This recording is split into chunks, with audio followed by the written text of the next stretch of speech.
සාදු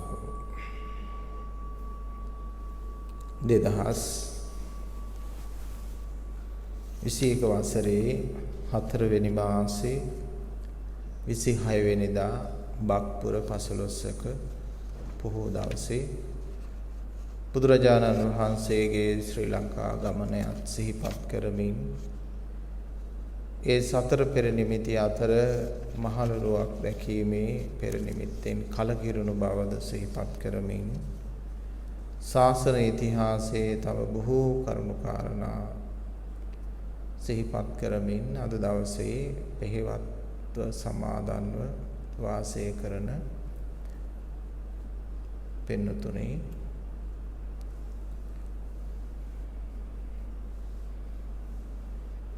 බුදුරජාණන් වහන්සේගේ ධර්මය ගම්බීරයි. ගම්බීරෝ අයං ධම්මෝ පණ්ඩිත වේදනියෝ. එහෙනම් දැන් තමන් සූදානම් වෙන්න ඕන, ඔළුව හදා ගන්න ඕන. කොහොමද ගැඹුරු බණපදයක් අහන්නයි අපි ලෑස්ති වෙන්නේ කියලා ඔළුව හදා ගන්න ඕන. උදාහරණයක් කියතොත් හරියට තුවාලයක් සනීප කරගන්න වෛද්‍යවරයා ළඟට යන කෙනෙක්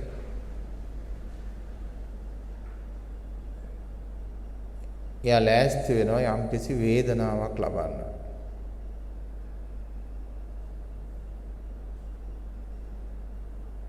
ශක්තියක් ඇඟේ හදාගෙන තමයි යන්නේ. දැන් මේ වෛද්‍යවරයා මේ කටුව උගුලනවා, මට වේදනාවක් දැනෙනවා, මම ඒක දරා ගන්න ඕන. මේ තුවාලෙට සැර බෙහෙත් දානවා, එවිට මේ තුවාලෙ ඇද්දුම් කනවා, මම මේක දරා ගන්න ඕන කියන ශක්තියක් ඇඟේ උපදිනවද නැද්ද? ශක්තියක් උපදිනවනේ. ආන්න ඒ වගේ වෙනතුනේ ගැඹුරු ධර්මයක් තමයි දැන් මම දේශනා කරන්න යන්නේ. අහන්න යන්නේ කියලා කල්පනා කරනවා. එහෙම කල්පනා කළාට පස්සේ යාටගේ හොඳ වීරයක් උපදිනවා. හොඳ සංයමයක් උපදිනවා. ඒ සංයමයෙන් යුක්තව එයාට කටයුතු කරන්න හැකියාව තියෙන්න ඕන පින්වත්නි. අන්න එහෙම කෙනෙක්ම තමයි ජයගන්නේ. එසේම තමයි ජයගන්නේ. කොහොමද පින්වතුනේ අපි තථාගතයන්න් වහන්සේගේ ධර්මය තේරුම් ගන්න ඕන? කල්පනා කරන්න, වීරිය උපදවා ගන්න අදම මේ නිවන් ධර්මයේ තේරුම් ගන්න ඕන කියලා. මොකද විවිධ රෝග පීඩා, දුක් ගැහැට, ප්‍රශ්න බහුලව ලෝකේ පවතින තත්ත්වයක් තමයි අපට දක්නට තිබෙන්නේ. තාම බහුලව දක්නට තියෙනවා. ඒ වයින් වැළකීලා මේ සසරින් එගොඩ වීම සඳහා අපි මහත් වීරයක් දරන්න ඕන, මහත් කැපවීමක් කරන්න ඕන. නැත්තම් සසර කොයිතරම් අතරමං වේද කියලා දන්නේ නැහැ. පින්නතුන් නිවන ගැන හොඳට දන්නවා. නිවන ගැන හොඳට දන්නවා. නැත්නම් මොකද්ද? අවබෝධය. එහෙනම් අවබෝධය කරන්න ඕන දේ පින්නතුන් කරන්නේ නැහැ. අවබෝධය වීම පිණිස කරන්න ඕන දේ කරන්නේ නැහැ. මොකද කරන්න ඕනද? සම්මර්ෂණය. ස්වාමීන් වහන්සේ කියනකොට කියන දේවල් ටික විතරක් අහගෙන ඉඳලා යන්න එපා. වචනෙන් කියන්න පුළුවන් දෙයක් පිළිබඳව බොහොම පොඩ්ඩයි. දැන් වචනෙන් මම සිරීපාද කන්ද කියලා කියනවා. නමුත් පින්නතුනේ එහි ගමන ගිහිල්ලා නේද බොහෝ අත්දැකීම් සහ අවබෝධයන් ලබන්න ඕන. අජානටික මේ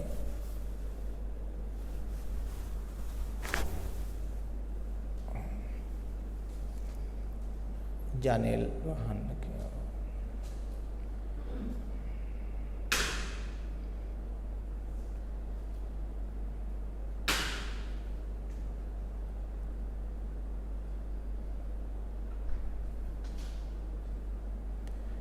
ඒ අධ්‍යක්ෂ ටික ලබන්න ඕන පින්නොත්නේ ගිහිල්ලාම තමයි. අන්න ඒ වගේ වෙනතුනේ කාරණයක් තමයි මේ අධ්‍යක්ීම සහ අනුශාසනය කියන අතර තියෙන සිද්ධි ටික වෙනතුනේ.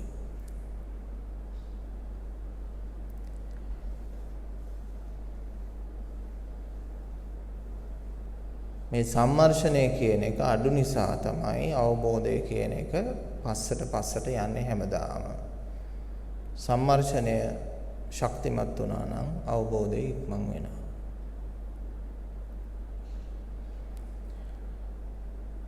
කිං සච්ච ගවේසි කිං කුසල ගවේසි. මොකද්ද බුදුරජාණන් වහන්සේ පෙන්නපු කුසලය හෙවත් නිර්වාණය? එහෙම නැත්නම් බුදුරජාණන් වහන්සේ පෙන්නපු සත්‍ය හෙවත් නිර්වාණය කුමක්ද?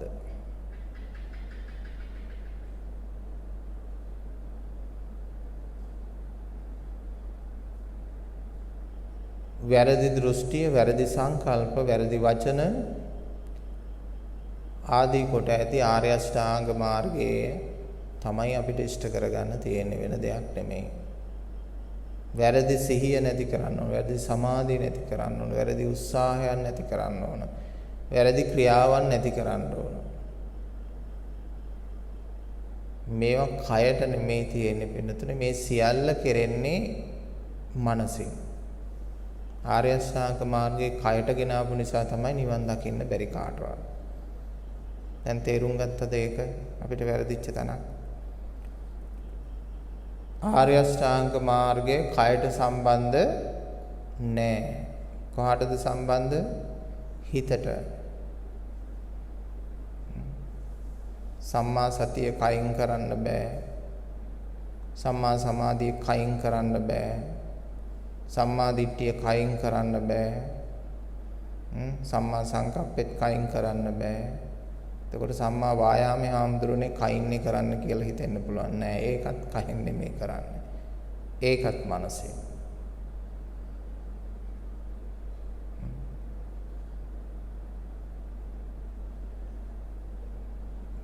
කයින් ඇත්තෙම මුකුත්ම කරන්න බෑ.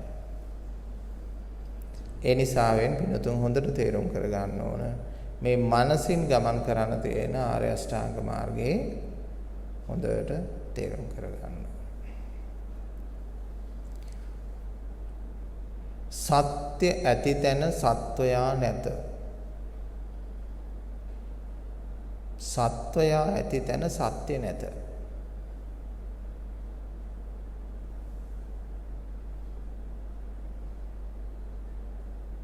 පින්නතුනේ මේ සත්වයා කියලා කියන්නේ තණ්හාවෙන්, ලෝභයෙන්, මානෙන්, වේදනාවෙන් මේ කයට යමෙක් ඇලෙනවද, බැඳෙනවද, අන්න එයාට කියනවා සත්වයා කියලා.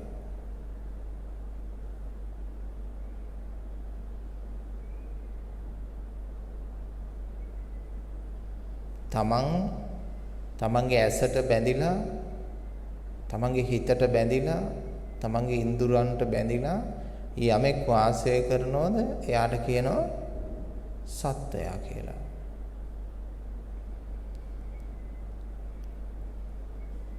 නොබැඳී වාසය කරනවා නම් එයාට කියනවා සත්‍ය. එහෙම නැත්නම් ලෝකෝත්තරත්වයටපත් වෙච්ච, සත්‍යයටපත් වෙච්ච කෙනෙක් කියලා. එහෙනම් සත්වයා ළඟ සත්‍ය නැහැ, සත්‍ය ඇති තැන සත්වයා නැහැ. දැන් Taman සත්‍ය පාරමිතාවක් වගේ සත්‍යයට පිවිසෙන්න ඕන, සත්වයා කියන ගුණෙන් පුළුවන් තරම් අයින් වෙන්න ඕන. මේ අපේ බෞද්ධ පින්නතුන් හිතෙන් ගැලවෙන්න නෙමෙයි ගොඩක් වෙලාවට උත්සාහ කරන්නේ, හිත තවත් දේවල් වලට ඇලිච්ච දේවල් වලින් ගලවගන්නේ කොහොමද කියලා. ඔන්න ඕකයි එක වැරද්දක් බෞද්ධ පින්නතුන්ට වෙච්ච. මොකද්ද කරන වැරද්ද?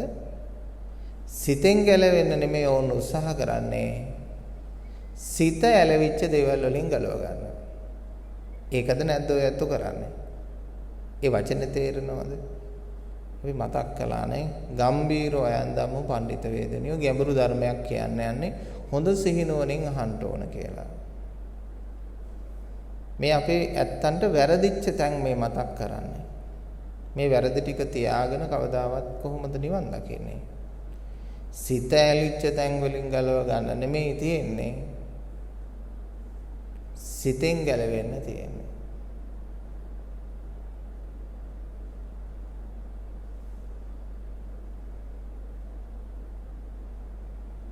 සිත ඇලිච්ච තැන් වලින් ගැලවෙන්න නෙමෙයි තියෙන්නේ. සිත ගලව ගන්නයි තියෙන්නේ.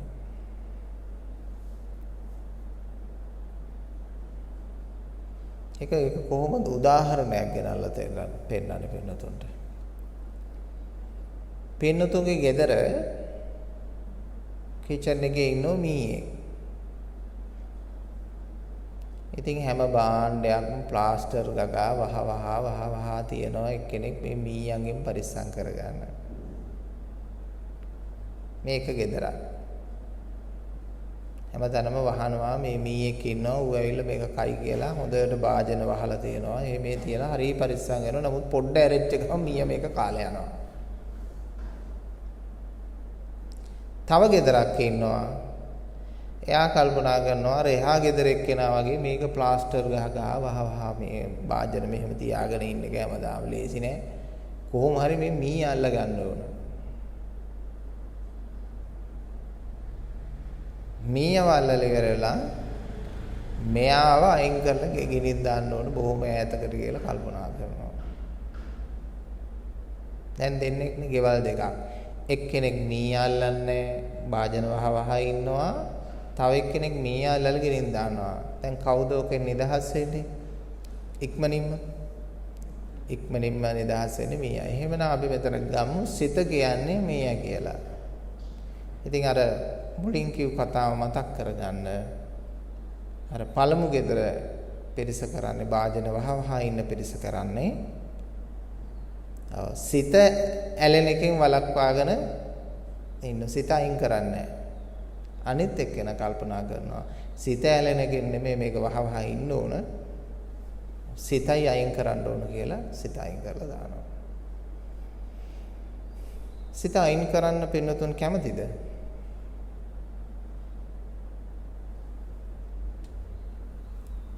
සිත අයින් කරන්න පින්නතුන් කැමතිද?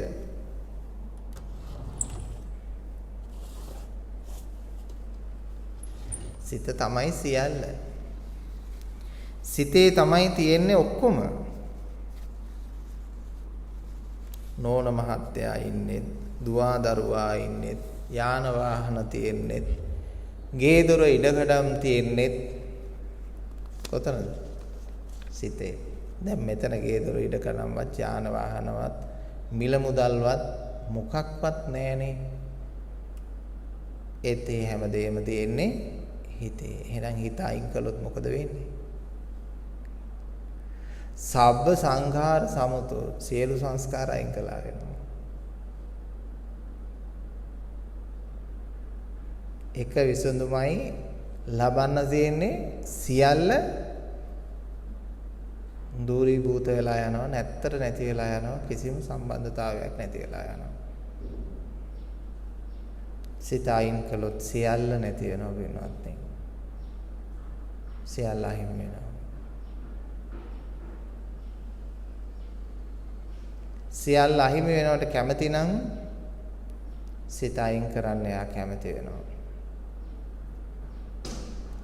හැබැයි ප්‍රඥාව තියෙන කෙනෙක් අනිවාර්යෙන් තේරුම් ගන්නවා මේ සියල්ලගෙන් නික්මීම, මේ සියල්ලගෙන් නිදහස් වීම මට සැපයක්. බුද්ධ ආදී මහෝත්තමය මේක වදාළේ ඒක නිසා. මං වගේ මේ පොඩි මිනිස්සෙක් නෙමෙයි. සිද්ධාර්ථ ගෞතමයන් වැනි උත්තමයෝ මේකෙන් අයින් වුණා. මහා ධන සිටවරු, මහා රජවරු, ඔටුනු පැලැන්දු මහා රජවරු ඒ රන් ඔටුනු බිමින් තියලා සියල්ල අයින් කළා.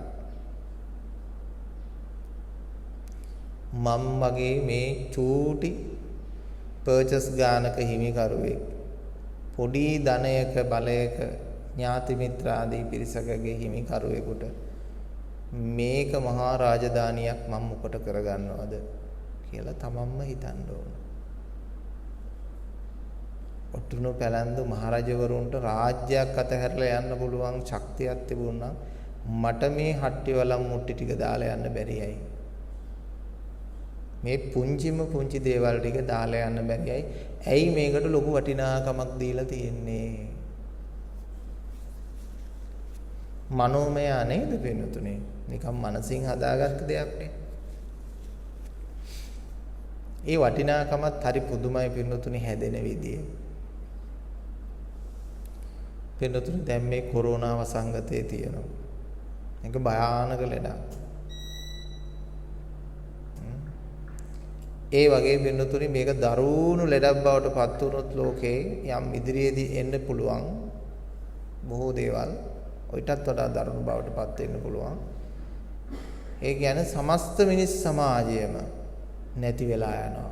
කවුරුත් විශ්වාස කරේ නැහැ ලෝක විනාශ වෙනකොට සන්නිපාත රෝග වලින් මැරෙනවා, ජලයෙන් මැරෙනවා, ගින්නෙන් මැරෙනවා.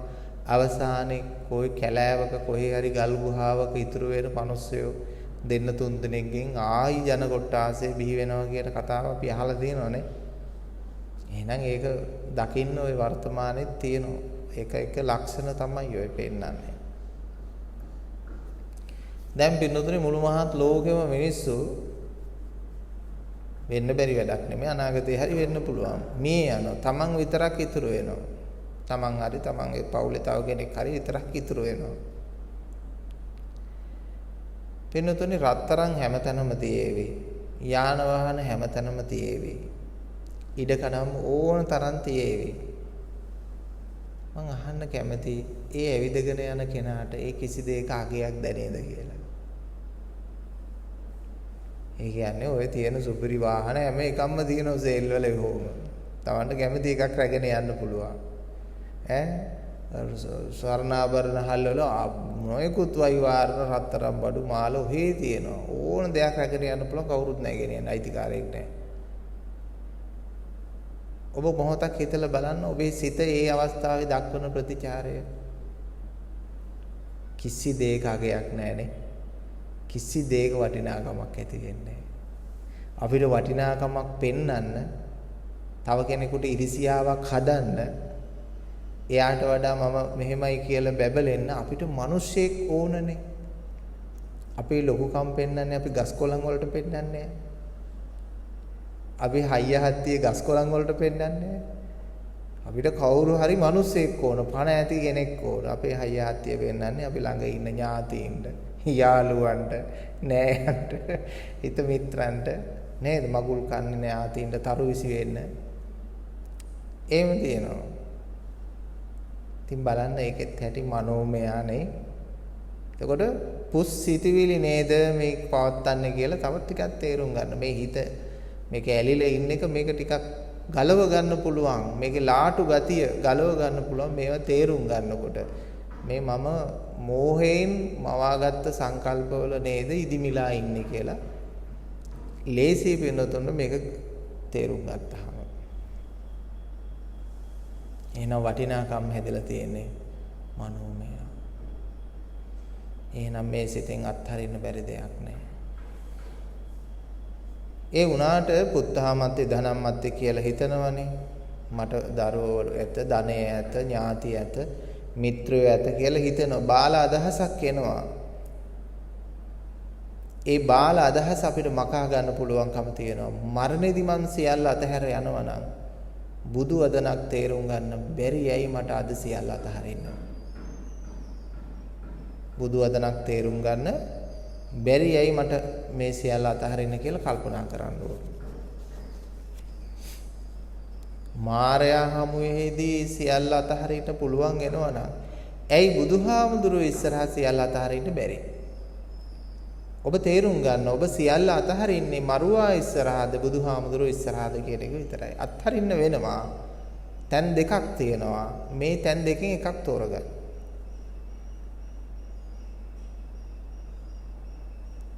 මරුවා ඉදිරියේ සියල්ල අතහරිනවද බුදුහාමුදුරුවෝ ඉදිරියේ සියල්ල අතහරිනවද? මේ ධර්ම මණ්ඩපයේදීම සියල්ල අතහරිනවද? නැත්නම් තා දසවසකින් දෙකකින් තුනකින් හතරකින් ඊට වැඩිය කොහෙද නේද? දසවස්. කාලයක් යනකොට එදාට අත්හරිනවද? එහෙම නැත්නම් අද අත්හරිනවද කියලා Taman තෝරගන්න ඕන. එදාට අත්හැරෙන්නේ කයෙන්. සිත යෝම බදාගෙන යනවා පිටුතුනේ. අද අත්හැරියොත් අත්හරින්නේ සිතෙන්. ඒත් කය අරගෙන යනවා. කය කොයි වෙලාවක හරි වැටෙනකන් තියේවි එච්චරයි. ඊට පස්සේ සිතෙන් අත්හැරියොත් සියල්ල Taman මේ ලෝකෙන් නිදහස් වුණු කෙනෙක් බවට පත් වෙනවා.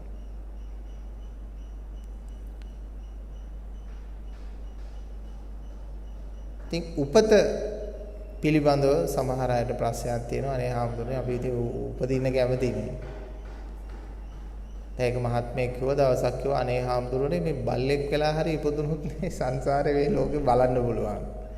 නැත්නම් මේක ඉවර කරගත්ත ගමන් මේකෙන් අවසන් වෙනවනේ කියලා. බුදුහාමුදුරුවෝ පෙන්නු දෙකක් තියෙනවානේ භව තණ්හා විභව තණ්හා. භව තණ්හා විභව තණ්හා දෙකම නැති වෙන්න ඕන. දැන් මේ පුජ්‍යලයන්ට තියෙන භව තණ්හාවක්. බල්ලෙක් වෙලා හරි උපදින්න ඕන. තේරුණා නේද? ඒ මිනිස්සයා පින් කරන්නෙත් නැහැ බයට. මොකද කියලා ඇහුවොත් නිවන් දකි කියලා බයයි. දැන් බලන්න මේ පුජ්‍යලයාගේ වචනේ බල්ලෙක් වෙලා හරි උපදින්න ඕන. සමහරලාට වෙන්නත් ඉඩ තියෙන මේ වචනෙට අනුව. එහෙම කියවෙනවා ඒගොල්ලන්ගේ තියෙන ශක්තියේ ප්‍රමාණයට. ඊට පස්සේ තව එක්කෙනෙක් අපේ උපාසක මාතාවරු පියවරු නිතරම කියන්නේ මට නම් එපා මේ ආත්මේ එපා ආයිනම් උපදින්න එපා මට ලබන ආත්මේ නම් එපා කියාම කෑග ගහ ඉන්නවා. එතකොට ඒ මොකද්ද? ඒකත් නිවන් දකින්න බාධාවක්. ඒකට කියන්නේ විභව තණ්හා. භව තණ්හා විභව තණ්හා. මට භවයක් එපා කියලා කෑ ගහන අයත් ඉන්නවා. මට භවයක් ඕන කියලා කෑ ගහන අයත් ඉන්නවා. හැබැයි මේ මෝඩයෝ දෙන්නම දන්නේ නැහැ. මෙතන යථාර්ථය තුළ සත්‍යයේ පුජ්‍යලයක් නැහැ. මේ තියෙන්නේ මවාගත් එකක්, හදාගත් එකක් තියෙන්නේ. ඒ හදාගත් එක තුළ රැවටීමේ අවිද්‍යාත්මක ශක්තියක් ක්‍රියාත්මක වෙන්නේ කියලා දන්නේ නැහැ. ඒකට හසු වෙලා ඉන්නවා.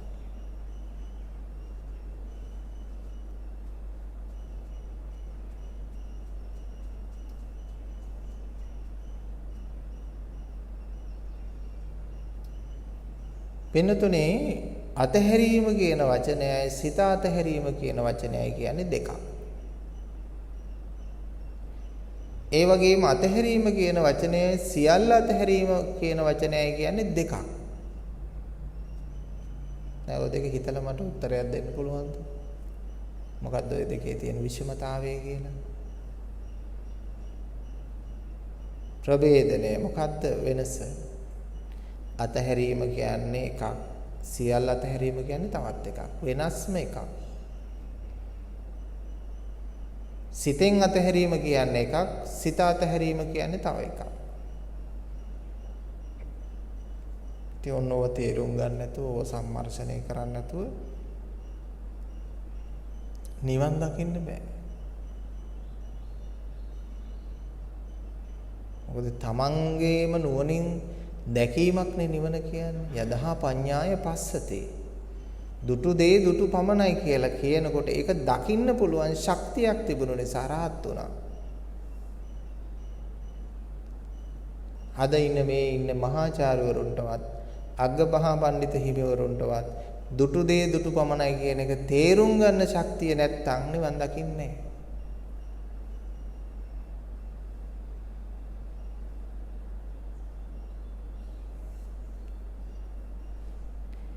ඉතින් දුරු දේ දුටු පමණයි කිව්වහම අපි බෞද්ධ පින්නතුන් පොල්ලෙන් ගැහුවා වගේ බලාගෙන ඉන්නවා. ඇයි? නෑ ඉතින් අපිට තේරෙන්නේ හාමුදුරුවම කියන්නේ ඕක. ඒකට කියන්නේ මෝහය. දෙයක් කිව්වහම තේරෙන්නේ නැත්නම් ඒකට අපි කියන්නේ මෝහය. නැත්නම් අපි පාවිච්චි කරන වචනේ මොකද්ද සිංහල වචනේ මෝඩකම. අපි යමක් කිව්වහම දෙයක් තේරෙන්නේ නැත්නම් මොකද වෙන්නේ? ඒකට කියනවා මෝහය, මෝඩකම කියලා කියනවා. එතකොට අපි මෝඩකමින් ඉන්නවද හැමදාම? නෑනේ. තේරෙන්නේ නැති වෙන්න පුළුවන්. උත්සාහ කරන්න ඕන. උත්සාහ කිරීමෙන් යමක් තේරුම් ගන්නේ. උත්සාහ කිරීමෙන් තේරුම් ගන්නේ.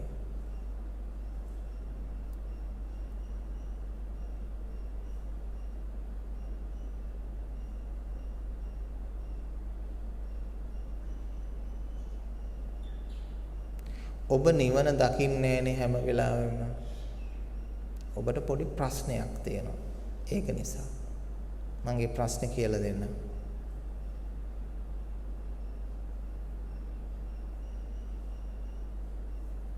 කැමතිද දැනගන්න එක? ඔබට පොඩි ගැටලුවක් තියෙනවා, පොඩි ප්‍රශ්නයක් තියෙනවා.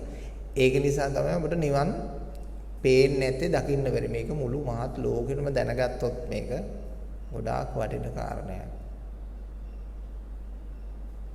පොඩි ප්‍රශ්නයක් තියෙනවා. ඔබ මට කියන්න පිටුපස බලලා මොනවද තියෙන්නේ කියලා.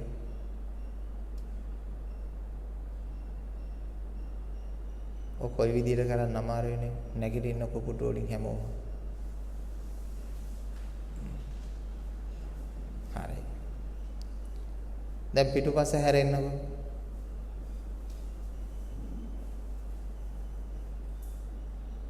ආයෙත් පිටුපස හැරෙන්නකෝ. ආයෙත් පිටුපස හැරෙන්නකෝ. නැවතත් පිටුපස හැරෙන්නකෝ. නැවතත් පිටුපස හැරෙන්නකෝ.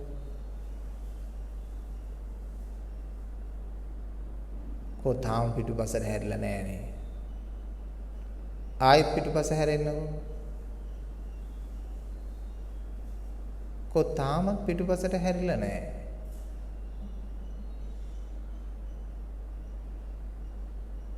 දැන් පිටුපස කොයි පැත්තද තියෙන්නේ? මේ පැත්තනේ.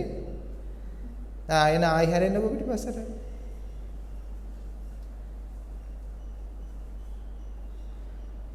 එන ආයිත් හැරෙන්න පිටුපසට.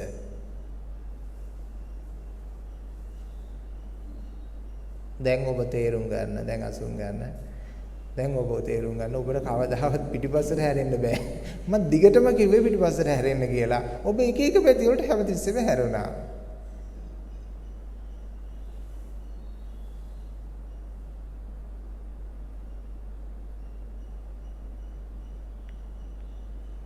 මම වෙන වචනයක් පාවිච්චි කළාද? නෑ. මම එකම වචනයක් පාවිච්චි කරේ. හැබැයි ඔබට තාම පිටිපස්සට හැරෙන්න බැරි වුණා.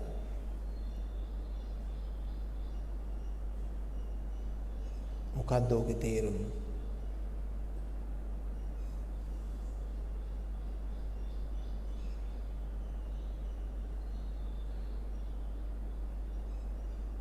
හාමුදුරුවන්ගෙන් ඔබ ප්‍රශ්නට උත්තරය අරගෙන හරියන්නේ නැහැ. ඔකට උත්තරේ ඔබ තුලින් තමා තුලින් මතුවෙන්න ඕන. ඒකට මම මොකද කරන්න ඕන? හොඳට මේ කාරණේ තුල කිදා බැහැලා කල්පනා කරන්න ඕන. විදර්ශනා කරන්න ඕන. ඔළුව කඩලා තේරුම් ගන්න ඕන.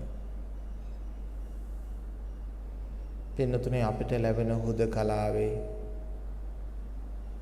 නිසසල භාවනාවේ සක්මනේදී මිදුලාම දිද්දී වැඩ කරද්දී මෙන්න මේ වගේ කාරණාවක් ඔළුවට වැටුනහම මේ කාරණේ කඩ කඩ ඔළුව කඩ කඩ එකම ප්‍රශ්නේ සතියක් හොයපු අවස්ථා තියෙනවා පින්නතුනේ.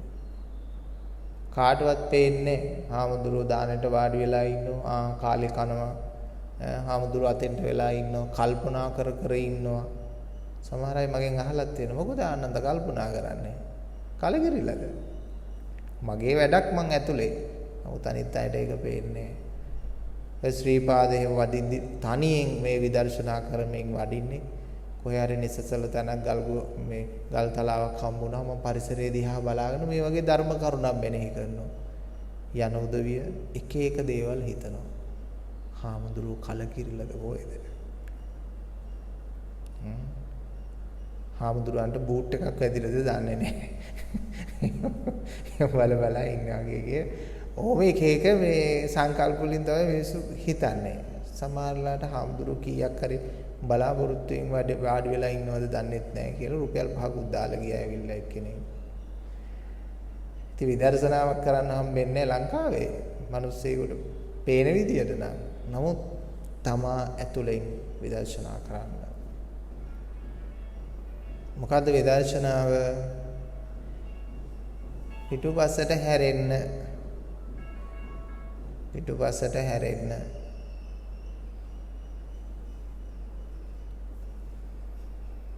පිටුපස්ස තියෙන දේ බලලා මට කිව්වා අන්න එදාට ඔබට ලොකු ඥානයක් පහළ වෙලා තියෙවි. ඔබට තියෙන ප්‍රශ්නේ මොකද්ද? මම මුලින් කිව්වනේ මේ මිනිස්යාට ලොකු ප්‍රශ්නයක් තියෙනවා. මෙන්න මේ ප්‍රශ්නේ නිසා තමයි නිවන් දකින්න බැරි. ඒ කියන්නේ පිටුපස්සට හැරෙන්න බැරි කම.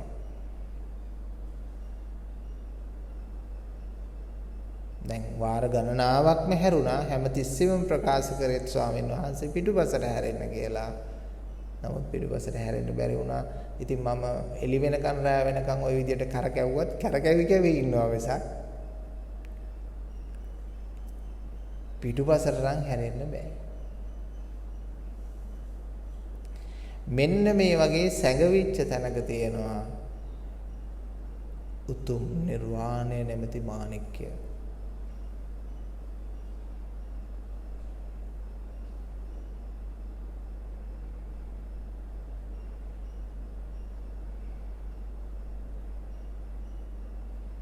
මෙන්න මේ වගේ සැඟවිච්ච තැනක තියෙනවා උතුම් නිර්වාණ ධාතුව. බුදුහාමුදුරුවෝ හොයාගත්තේ මිනිස් ඇසට බලන්න බැරි තැනක තියෙන නිවනක්.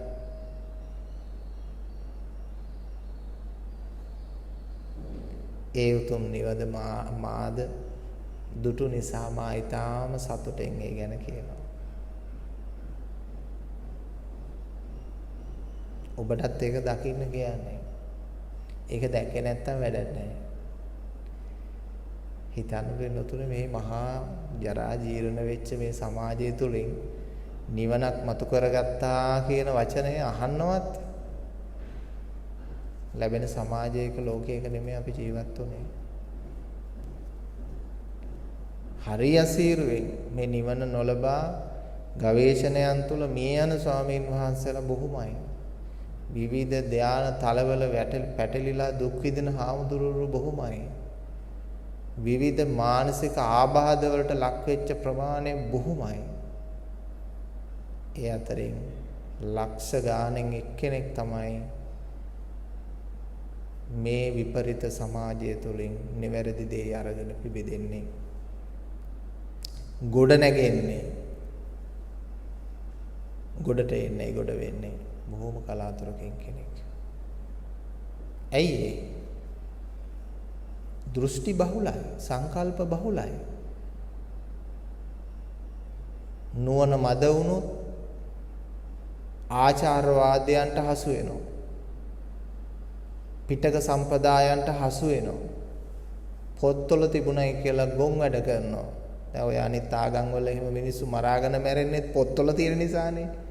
පොතේ මෙහෙම එකක් තියෙනවා කියලා ඔය මිනිහා මරාගෙන මැරෙනවා. පොතේ මෙහෙම මැරුණාම ස්වර්ගය යනවා කියලා මිනිහා පොත විශ්වාස කරපු නිසා තමයි මරාගෙන මැරෙන්නේ. ඒක නිසා තමයි බුදුහාමුදුරුවෝ ඒ පිටක සම්ප්‍රදායට යන්න එපා කියලා මෝඩ නැති මිනිස්සුන්ගෙන් ඉල්ලීමක් කළා. තේරෙනවද? වර්තමානයේ හරි මෝඩකම අඩු මිනිස්සෙක් ඉන්නවනම් ඒ මිනිස්සයා කිසිම පිටක සම්ප්‍රදායක්, ඒ කියන්නේ පොත්වලින් එන සම්ප්‍රදායකටම අනුගත වෙන්නේ නැහැ. එහෙම නැත්නම් පුජ්‍යල සම්ප්‍රදායකට, පුජ්‍යල දේශනයකට කොටු කරන්න බෑ ඥානවන්තයෙක්. ඥානවන්තයෙක් කියන්නේ ස්වාධීනව ගවේෂණය කරන පුජ්‍යලයක් වෙනවා, ගවේෂකයෙක් වෙනවා. අන්න එවැනි පිරිසක් තමයි මෙතෙන්ට ඕන. පොත්වලට අහු වෙන්නේ නැති, දේශකයන්ට අහු වෙන්නේ නැති, එක එක සම්ප්‍රදායන් වලට හසු වෙන්නේ නැති මහා හිතුවක්කාර පිරිසක් ඕන මට. මම බොහොම ආදරෙන් මතක් කරනවා හිතුවක්කාර මිනිස්සු එන්න ඕන මෙතෙන්ට බණ අහන්න කියලා. ඇයි එහෙම කියන්නේ? ලෝකේ පළවෙනි හිතුවක්කාරයා සිද්ධාර්ථ ගෞතම. ඇයි හිතුවක්කාරය කියන්නේ?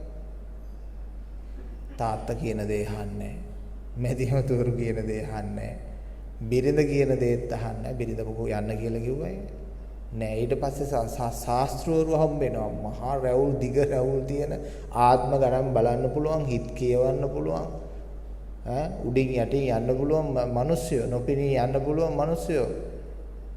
ඒගොල්ලෝ කියන දේ අහන්නෙත් නෑ. තමන්ටම ආවේනික වෙන, තමන්ටම දැනෙන දර්ශනයක් සොයා ගියා. අපිට සමාජය කියන්නේ කොහොමද? පුතේ කියන දේ අහපන් කියලා කියනවා. මේ මං කියන දේ අහන්නයි කියලා කියන සීයල දිහා, මුත්තල දිහා, බාප්පල මහප්පල දිහා, ගුරුවරු දිහා බලන හොඳට බලාගෙන ඉන්නවා. බලාගෙන ඉඳලා මට හිතෙනවා මං කියන දේ ඇහුවොත් කවදද හරි මෙන්න මේ යෝධයා වගේ වෙයි මාත්. තේරුණා නේද? මේ කියන දේ අහන්න ගියොත් එහෙම මෙන්න මේ යෝධයා වෙයි මාත් කියලා. දැන් මම පහුගිය කාලෙක කෙනෙකුට කිව්වත් එක්ක. දැන් සීයලා ඒ කාලේ කිව්ව නේද? සීයලා කියන දේ අහන්න කියලා. ඔව්. සීයා කියන දේ මං ඇහුවනම් අද සීයා වගේ තමයි මාත් කියලා. දැන් මං ඇහුවා සීයා සතුටෙන්ද ඉන්නේ? අනේ නෑ. හරින් ඉඩ ගඩන් ටික අරුන් ගත්තා, මෙහින් ඉඩ ගඩන් ටික මුන් ගත්තා. දැන් මට යන්න එනම නැහැ. මං ගෙවල් ගහන්නේ ජීවත් වෙන්නේ. ඉතින් ඒ නිසා එහෙම කවුරුත් කියන දේවල් අහන්න යන්න එපා. එතකොට අපත් කොයි බහරි ගුරුකුල પરම්පරාවක්, කොයි බහරි පිටක සම්පදායක්, මේ හාමුදුරුවෝ ලොකුයි, මේ හාමුදුරුවෝ හරමයි, මේ හාමුදුරුවෝ ප්‍රසිද්ධයි, මේ හාමුදුරුවන්ට රජුන් වදිනවා. අනේ මේ හාමුදුරුවෝ තමයි මේ රටේ ඉන්න මහා පඬිතුයා. ඒ නිසා පිළිගන්න ඕන. මොන සංසාරෙන් ආපු හිතුවක්කාරකමක් තිබුණා. එහෙම පිළිගන්නේ මටම සත්‍ය තේරෙනකම් මම ඒකත් එක්ක තර්ක කරනවා, වාද කරනවා.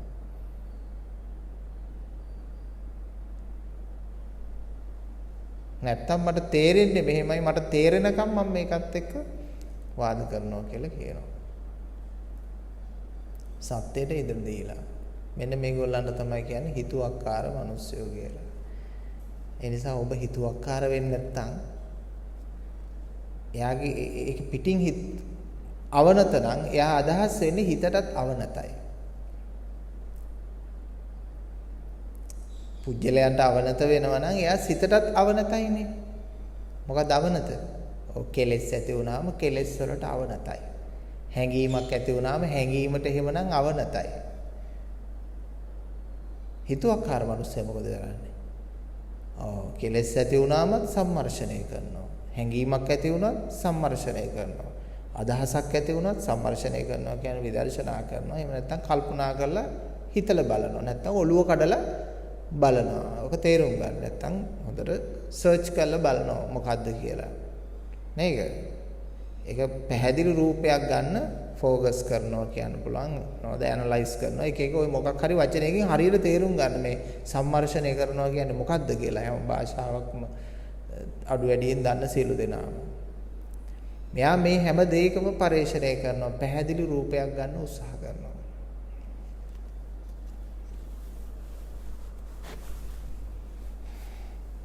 ඒක පැහැදිලි නැත්නම් ඒක පැහැදිලි කරගන්න මහන්සි වෙනවා.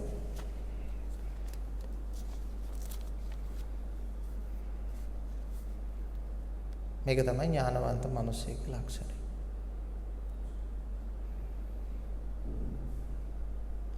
ගොඩාක් දේවල් පිනතුනේ ලබලම අත්දැකීම් ලබලම එන්න ගියොත් වයසට යනවා. සතර පෙර නිමිති දුර තියා තරුණ කාලෙම දැකීමෙන් සිද්ධාර්ථයන්ට බොහොම ගැඹුරින් හිතන්න පුළුවන්කම ලැබුණා. මහලු රුව දකින්නකොටම අනේ මාත් මහලු වෙනවා, මගේ වයස මෙච්චරයි.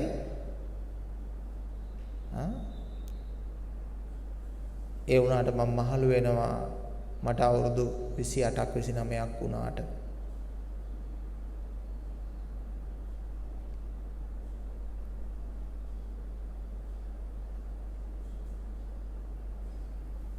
ඔහොම වේගෙන් තේරුම් ගත්තා. ඒක මොනතරම් ගැඹුරින් තේරුම් ගන්න නැද්ද? කර්මස්ථානයක් වගේ ගිහිල්ලා කොච්චර කල්පනා කරන්නේ නැද්ද කියලා ඔබට හිතෙනවද මේ මහලු බව ගැන? සෑහෙන සංවේදීව කල්පනා කරන්නේ නැති. රටක් හැටියට මිනිස්සු දුක් විඳින එක මමත් මහලු වෙනවා. මොකද්ද මේ ජීවිතයේ අරුත? මොනවද මේ අපි කරන්නේ? මොනවද මේ මිනිස්සු ළඟ තියෙන බලය, කාමය, තණ්හාව, තෘෂ්ණාව? මොනවද මේවයි තියෙන තේරුම? කියා දහසකුත් ආකාරයන් වලට කල්පනා කරමින් හිඳින්නේ නැති. ඒව ලියන්නේ පොත්වල. ඒව ලියවෙන්නේ අනේක විද ආකාරයෙන් කල්පනා කරන්නේ නැති. ඒක හිසේ කැක්කුමක් වෙන තරමට කල්පනා කරන්නේ නැති.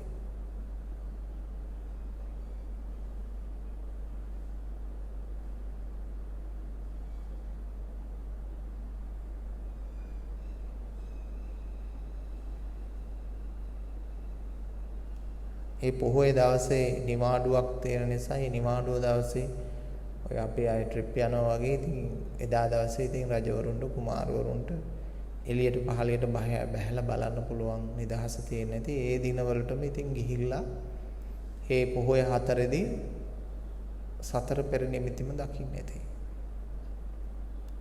දැන් ඔබ අප දකින්නවා හැමදාම කොරෝනා ලෙඩ්ඩු මෙච්චර මලා මෙච්චර වදුරු වලින් මලා වෙනතුනේ බුදුම කොරෝනා වලින් මැරෙන දවසට 3යි 4යි ඇක්සිඩන්ට් වලින් මැරෙනවා දවසට 10ක් 20ක් 15ක් විතර. එතකොට මිනිස්සු තේරුම් කරගන්න එපා කොරෝනාට වඩා දරුණු මාර්ග අනතුරු කියලා. ඉතින් ඒකයි නැති කරන්න ඕන. වැඩි ප්‍රමාණයක් මැරෙන එක.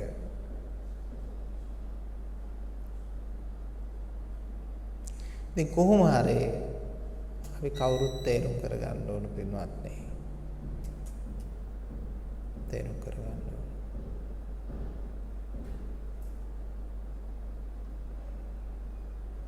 දැන් ඔබම තේරුම් අරගෙන ඇති සත්‍ය කොහෙද තියෙන්නේ කියලා.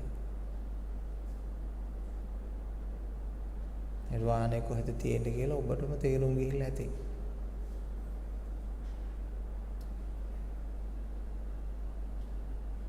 තමන්ගේ හිස නැමැති කබලේ ස්වාමින් වහන්සේගේ බණ නැමැති කසාය තම්බන්න ඕන.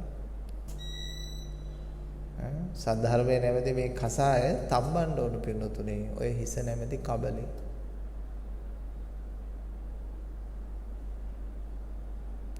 තම්බලේ සාරය ගන්න ඕන. සාරය ගත්තාම උත්තරේ එනවා.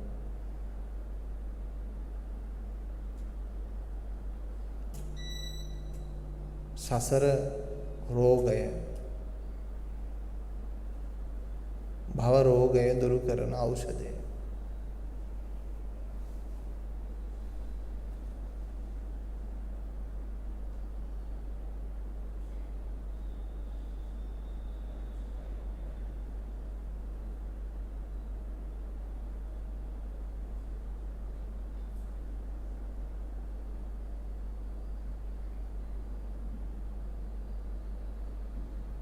පින්නතුනේ එකින් එක වටහලා දෙන්න ගියොත්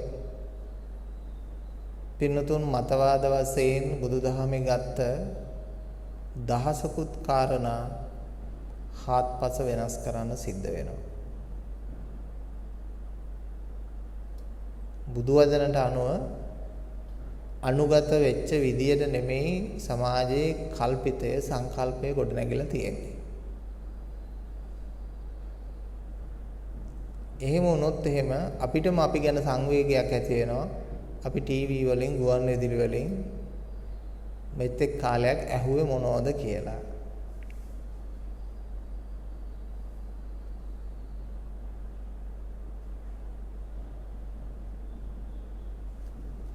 දැන් බිනතුනේ අපි මේ රූපය කියලා කියන්නේ මොකටද කියලා තේරුම් ගත්ත එක විතරක් වටහා ගමු. රූපය කියන්නේ මොකක්ද කියලා. කොහොමද අපි සියලුම ගුවන් විදුලි රූප වාහිනී ඔය දේවල් වලින් බණ වලින් පොත් වලින් ඉගෙනගත්ත රූපේ කියන්න බලන්න මොකද්ද රූපේ කියන්නේ? රූප කියන්නේ ඉතින් මේ ගහ කොළ ගෙහෙන පිරිමි මිනිස්සයා මේ ඉන්නේ මේ ඔක්කොම ඉතින් රූපනේ. ඒකනේ රූපයේ දෙතිස් කුණප කඩ කඩ ආයෝ මේව බලන්නෙත් නේ. ඔක තමයි අපි අඳුනගත්ත රූපය කියලා කියනවා.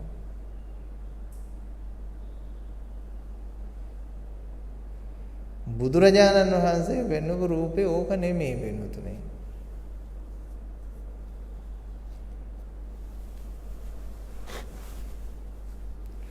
රූපයට ලබා දුන්නු අර්ථය අධිවචනය තමයි රුප්පණය කියන එක.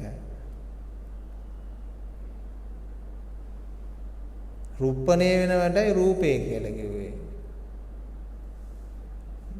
අනේ ආවද දැන් ඉතින් අපි මේ අහපු බණ ටික අපරාධනේ කුණුබක් හිටියනවනේ. මොකද වෙන්නේ?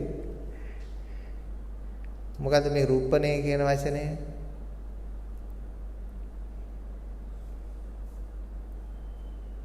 ඒකයි දුරු කරන්න තියෙන්නේ.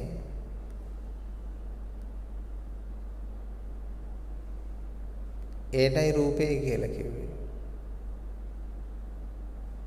දැන් මනස දෙයක් දැකීමෙන් රුප්පණය වෙනවා. කන දෙයක් ඇසීමෙන් රුප්පණය වෙනවා. තා වචනයක් පාවිච්චි කරන්නම් ඔය අපේ දකුණු පළාතේ පාවිච්චි කරන වචනයක් තියෙනවා ඉද්දෙනවා කියලා වචනයක්. තුවාලේ ඉද්දෙනවා.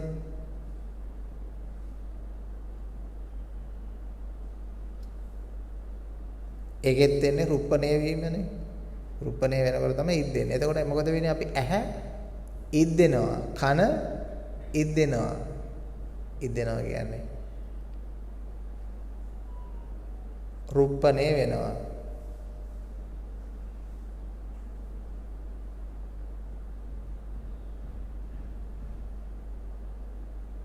තා කොහොමද ඒක තේරුම් ගන්න? ඉංග්‍රීසි වචනයකුත් ඒකට දාන්න පුළුවන් මොකක් හරි. කාට හරි එතකොට තේරෙන්නේ ටිකක්.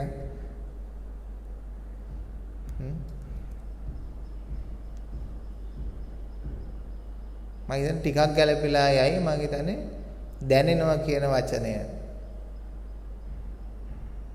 ෆීල් වෙනවා කියන වචනය.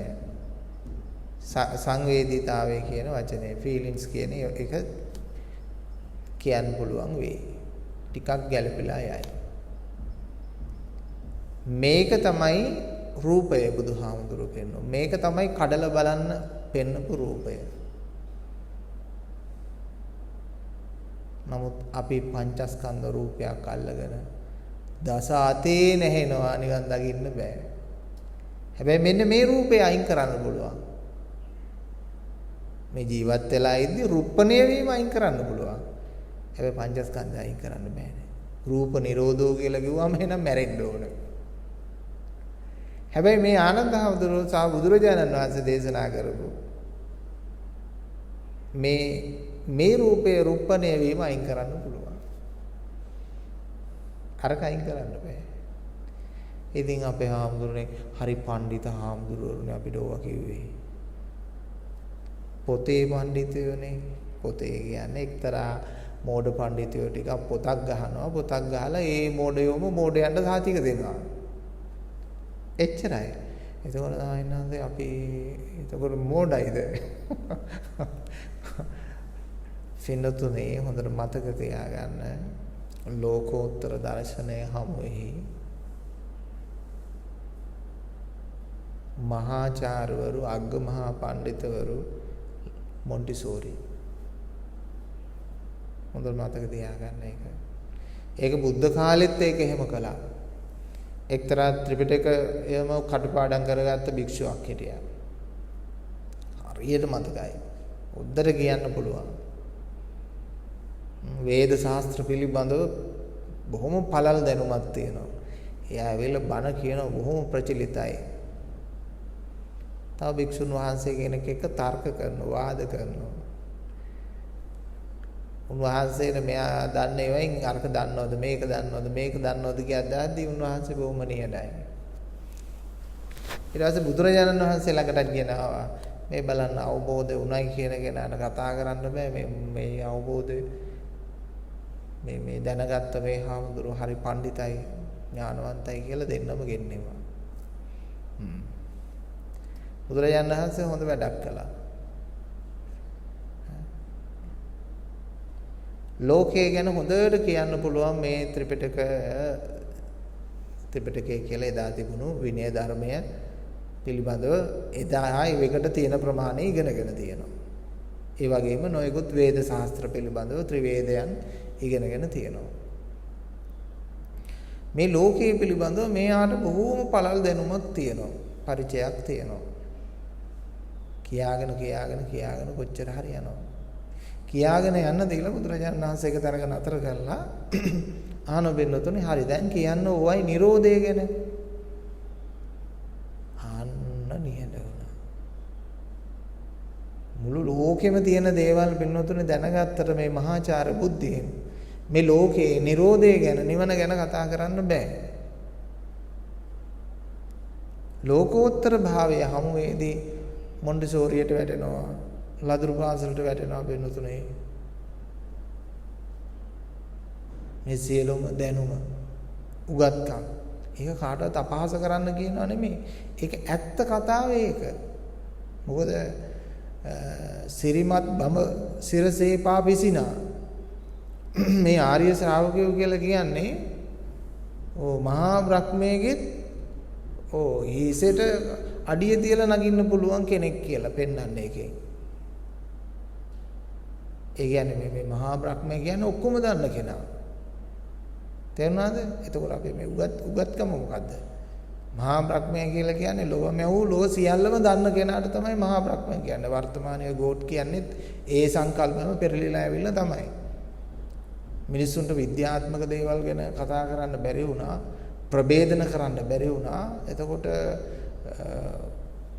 යම්කිසි අඥාන ශාස්ත්‍රවරයෙක් බිහි වුණා නම් ඒ පුජ්‍යලයා නොදන්න හැම දෙයක්ම දෙයියන් ළඟට තල්ලු කිරීමට, බ්‍රහ්මයා ළඟට තල්ලු කිරීමට කණුවක් හදාගත්තා.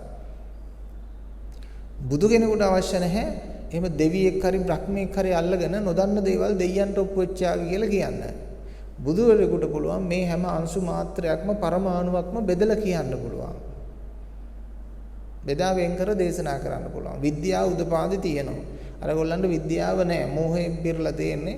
ඒ නිසා ඒගොල්ලොන්ගේ නිරන්තරයෙන්ම හැම එකම නොදන්න දේවල් දෙයියෝ කියලා දෙයියන්ගේ පැත්තට තල්ලු කරලා දාලා ඇඟ බේරගත්තා. ඔන්න එහෙම තමයි ඔය දේවාගම් අප්‍රමාණ බිහි වුණේ. දේවාගම් තියෙන මේ සිය ගාණක් තියෙන වෙනතුනේ.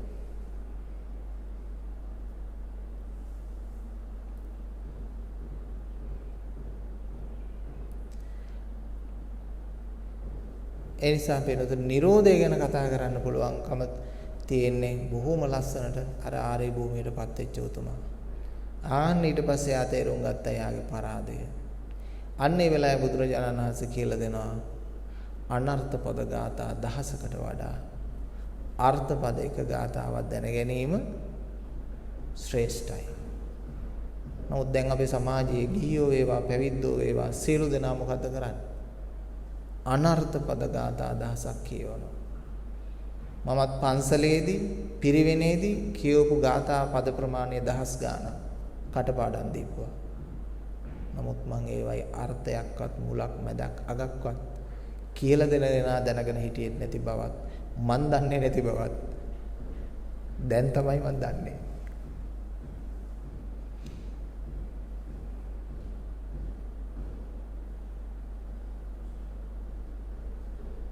ඒ නිසා අනර්ථ පද ගාථා 1000ක් පස්සේ දේශනා 1000ක් පස්සේ යන්න එපා. එක වචනේ හරි අර්ථ පූර්ණ කරගන්න මහන්සි වෙන්න ඕන. එක පදයේ අර්ථ පූර්ණ කරගන්න මහන්සි වෙන්න ඕන. නොදන්න කාරණයක් පහු කරගෙන යන්න එපා. හැම කාරණේම පරිපූර්ණ කරගෙන යන්න. නොදන්න කාරණා පහු කරගෙන ගියොත් එහෙම පින්නතුනේ අර පාසල් යන කෙනෙකුට මේක උදාහරණයක් දක්වන්න පුළුවන්. පාසලේ එදිනෙදා දෙන වැඩ කටයුතු තේරුම් ගන්න නැතුව අනවබෝධයෙන් එදා වේල පහු කරගෙන පන්ති ටික පහු කරගෙන යා දවස් ටික පහු කරගෙන ගියොත් විභාගෙදි මොකද වෙන්නේ? විභාගෙදි අසමත් වෙනවා. ඒ වගේ අපි අහන ධර්ම කරුණු හරියට නුවණින් වටහා ගන්න නැතුව කරුණු ඔහේ පහු කරගෙන යනවා විමසන්න නැතුව. මොකද වෙන්නේ? අවසාන ප්‍රතිඵලයේදී Taman දුර්වල වෙනවා. මොකද මේ හැම දෙයක්ම පහු කරගෙන ගිහිල්ලා අවසාන එනවා විභාගය. ඒ නිසා නොදන්න විදියට පහු කරගෙන යන්න එපා. Taman හැම දෙයක්ම දැනුවත් වෙලා අවබෝධ කරගෙන ඉස්සරහට යන්න වග බලා ගන්න ඕන. නිවන සෑම විටම සැඟවී පවතිනවා. නිවන සෑම විටම පිටුපසින් පවතිනවා. හැරෙන්න පිටුපසට. එහෙම නැත්නම් ඒ වචනේ අපි තවත් වචනයකින් අපි දේශනා කළා තියෙනවා මීට පෙර තමා දෙසට හැරෙන්න කියන වචනයක් පාවිච්චි කරා. ඔකත් හරි අමාරු වැඩක්. නමුත් ඔය තමා දෙසට හැරෙන්න කිව්වහම වැරදි අවබෝධයකින් මං හිත දිහා බලන් ඉන්න ඕන කියලා ඔන්නෝම පිළිවෙලකට එනවා. ඉතින් ඒක නැති වෙන්නත් එක්ක තමයි මේ කාරණේ අපි අද දුන්නේ පිටුපසට හැරෙන්න.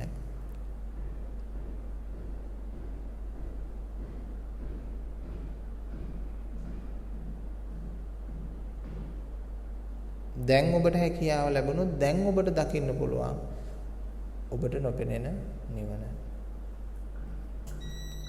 ඒ බුදුරජාණන් වහන්සේට සරුවඥයි කියලා කියන්නේ. හැමදේම දන්නවා කියන එකත් හරි. හැම පැත්තක්ම පේනවායි කියන එකත් හරි.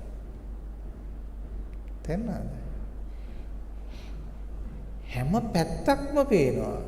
ඔබට ඒක පැත්තයි වෙන්නේ. පිටුපසට හැරෙන්න බැරි වුණානේ. හැම විටම මුහුණ දා සිටින පැත්ත අපි ගණන්නේ ඉදිරිපස හැටියටත් නොපෙනෙන පැත්ත ගණන්නේ පිටුපස හැටියටත්. මේ පොඩි સિદ્ધාන්තයකින් ඔබ මතක තියාගන්න ඔබට විශ්වයම ඔබ තුළට කැඳවා ගන්න පුළුවන් දහමක් ඕක ඇතුළේ තියෙනවා. පොඩි වදන් තමයි ඔය සුළුයි කියලා හිතුවොත් එහෙම තමයි මේ වැරදි. ඔය හරි ගැඹුරු ධර්ම.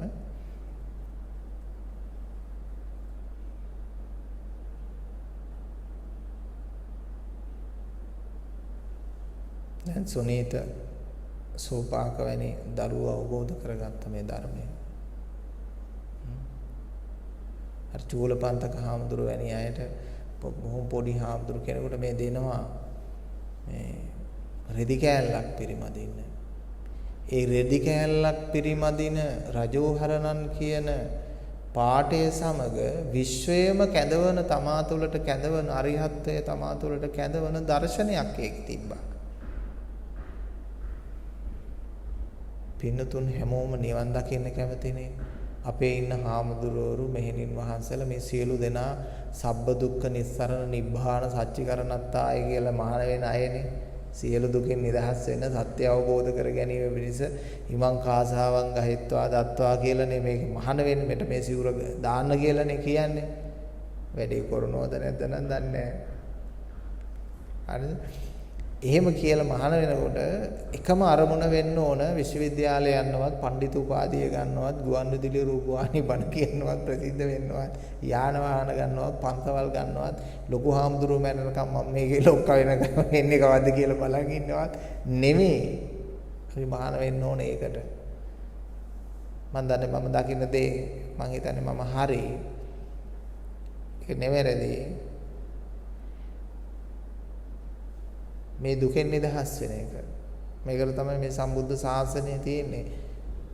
වික්ෂුන් වහන්සේ කෙනෙක් ළඟට එන්නේ මේ වෛද්‍ය විද්‍යාව ගැන ඉගෙන ගන්නවත්, ගණිතය ඉගෙන ගන්නවත්, ඉංග්‍රීසි ඉගෙන ගන්නවත් මොකකටවත් නෙමෙයි එන්නේ බණපදේ අහන්න. නිවන් දකින්න එන්නේ. නිවන් දකින්න කාරණේ දැනගන්නයි එන්නේ.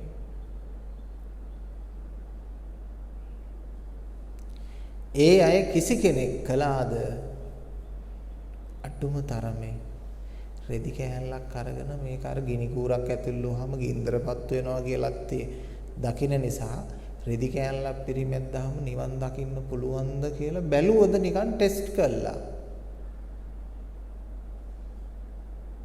කොහොමද ඉන්නවනේ එක්කෙනෙක් අත උස්සන්න බලන්න එහෙම කෙනෙක්.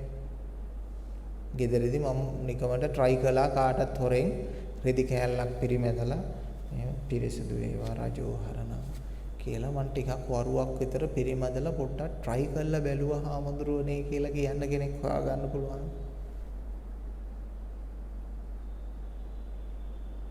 අපි ඇයි මොකද්ද හිතන්නේ?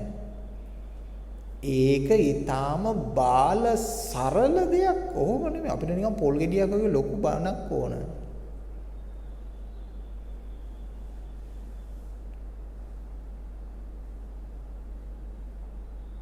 මේක හරි බාල පොඩි සරල සිම්පල් වැඩක් නෙමෙයි. මේකේ වැඩ මේකේ තියෙනවා. මෙහෙමද නිවන් දකින්න තියෙන. එහෙම නෙමෙයි.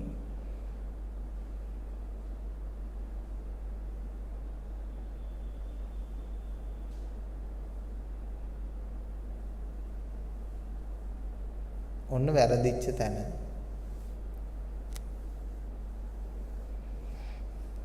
අසාරේ සාරමතිනෝ.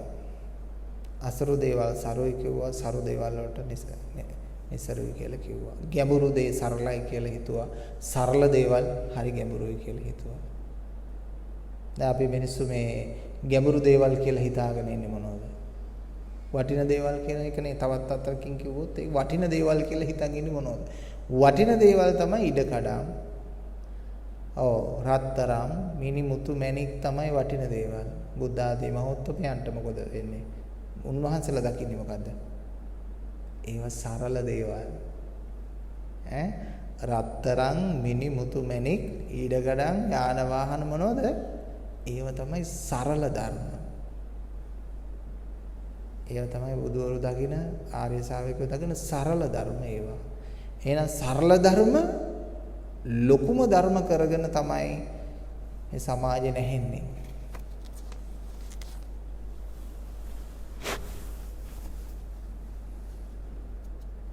සරල ධර්ම ලොකුම ධර්ම කරගෙන. ධනේ ලොකුකම් පෙන්වන්න පුළුවන්. ධනය ලොකු මිනිස්සෙකුට විතරයි. ධනේ ගණන් ගන්න නැති කෙනෙකුට ධනේ වැඩක් නැහැ. බලේ ලොකුකම් පෙන්වන්න පුළුවන්. බලයටම කැමති මිනිස්සෙකුට විතරයි. බලය සත පහකටවත් ගණන් ගන්න නැති කෙනෙකුට බලේ වැඩක් නැහැ වෙනතුනේ. රත්තරන් වල අගේ පෙන්වන්න පුළුවන්. රත්තරන් වල අගේ දන්න සහ රත්තරන් වලට අගයක් දෙන මිනිස්සෙට විතරයි. නැත්තම් දෙන්නේ නැහැ. ඕගොල්ලෝ ඇත්ත ගිහිල්ලා රත්තරන් මාලයක් දෙන්නකෝ ඇමසල් වනාන්තරේ මිනිස්සෙකුට. දැන් වැඩි ජනතාව දැන් වැඩි භාවයෙන් නිදාස් කරලානේ ඇවිල්ලා නිසා අර වැඩි ලක්ෂණේ දකින්නේ නැහැ. ඒගොල්ලෝ දැන් අගේට අහු වෙලා තියෙන්නේ. නමුත් ඒ මිනිස්සයා ඔක පොඩ්ඩක් වෙලා බලලා මේක කහ පාට මොකක්ද එකක් තියෙනවා කියලා මේ විසි කරලා දානවා. මම වීඩියෝ දර්ශනයකින්ම දැක්කා. ඒක සුදු මහත්මයෙක් ගිහිල්ලා යමසල් වනාන්තරයේ ඉන්න කෙනෙකුට රුපියල් නෙමෙයි ඩොලර් 100ක් දෙනවා. ඒ මිනිස්සයා මෙහෙම බැලුවා, දෙපැත්ත හරවල බැලුවා, ඉඹලත් බැලුවා, කන දෙයක්ුත් නෙමෙයි විසි කරා. දැන් තේරුණා නේද? ඒවයි අගයක් දෙන්න පුළුවන්. ඒවා කෙරෙහිම ලොල් භාවයක් තියෙන අගයක් තියෙන කෙනෙකුට විතරයි. එහෙම නැති කෙනෙකුට ඒ අගයක් දෙන්න බෑ. බුද්ධ ආදී මහෝත්තමයන්ට ඒවයි අගයක් පෙන්වන්න බෑ. උතුම් ආර්ය භාවයන් වලට ඒවයි අගයක් පෙන්වන්න බෑ.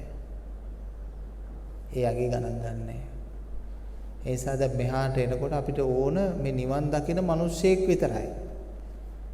මිල මුදල් වලින් අගයක් හදාගත්ත කෙනා අපිට වැඩක් නැහැ. බලයෙන් අගයක් හදාගත්ත කෙනා අපිට වැඩක් නැහැ. කොච්චර ලෝකයේ ධනය තිබුණත් ඒක අපිට වැඩක් නැහැ වෙනතුනේ. මොකද අපි ඒවා සරල ධර්ම හැටියට නිෂ්ඵල ධර්ම හැටියට බැහැර කරලා ඉවරයි ආධ්‍යාත්මය තුලින්ම.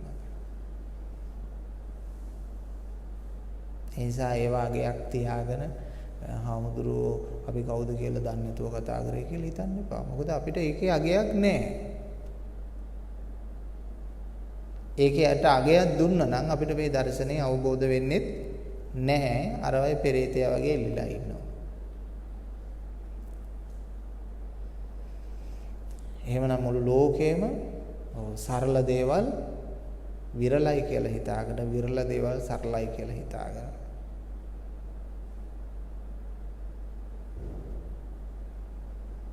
නිර්වාණ ධර්මයේ සෝතාපට්ටි මාර්ගඵලයේ අපේ පින්නතුත් දන්නවා බුදුහාමුදුරුවෝ අගය කරනවා සක්විති රජකමට වඩා උතුම් කියලා.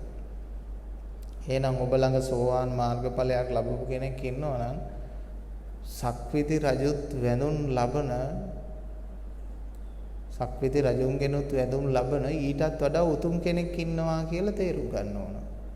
කවුරු හරි උත්තමයෙක් ඉන්නවා නම් ඒ තැනත්තා ඒ උත්තමයා සක්විති රජකමට වඩා උතුම් කෙනෙක් කියලා හොඳ වැටහීමකින් ඉන්න ඕන. ඒ වගේම තමනුත් උත්සාහ කරන්න ඕන සක්විති රජකමට වඩා ලෝකාධිපත්‍ය රජට වඩා සදෙව්ලොවට අධිපති දෙවියන්ට වඩා උසස් භාවයට මට මෙලවදීමපත් වෙන්න පුළුවන් ක්‍රමයක් තියෙනවා.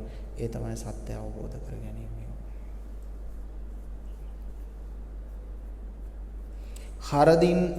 හරියන්න හරි වරදින්න හරි පින්නතුනේ ගමනක් යන්න ඕන.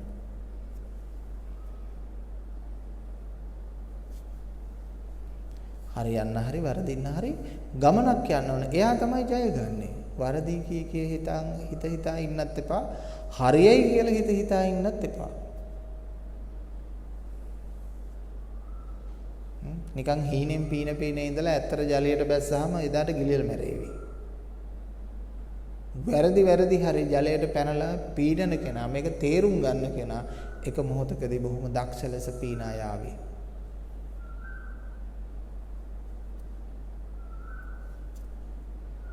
පළවෙනි කාරණේ මොකද්ද? හොඳින් අහන එක. ගැඹුරු ධර්මයක් කියලා හොඳින් අහන එක.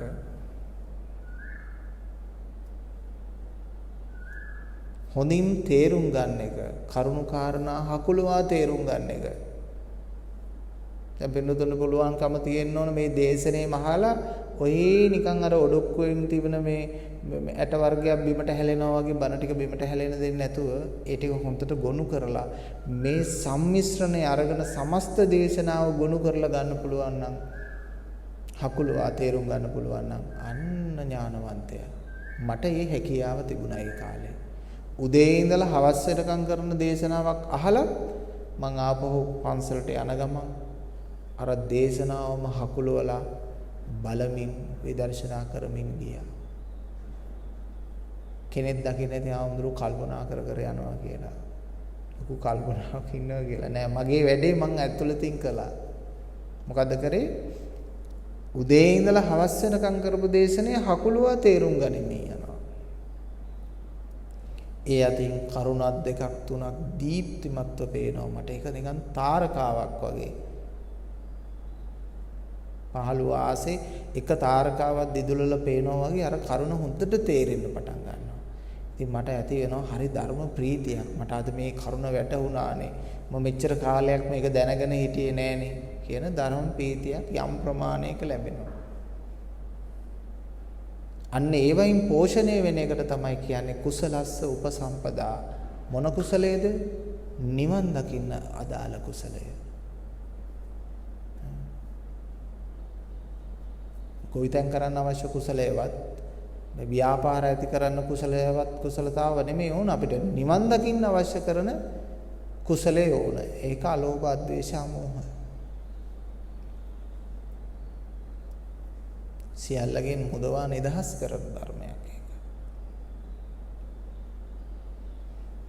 පින්නතුනේ මේ දේශනේ කරලා තියෙනවා. නමුත් නැවත මතක් කරන්නම්. ඒ හකුලවා තේරුම් ගන්න බැරි කුමාරයෙක් බුදුහාමුදුරුවෝ ළඟ කාලේ හිටියා.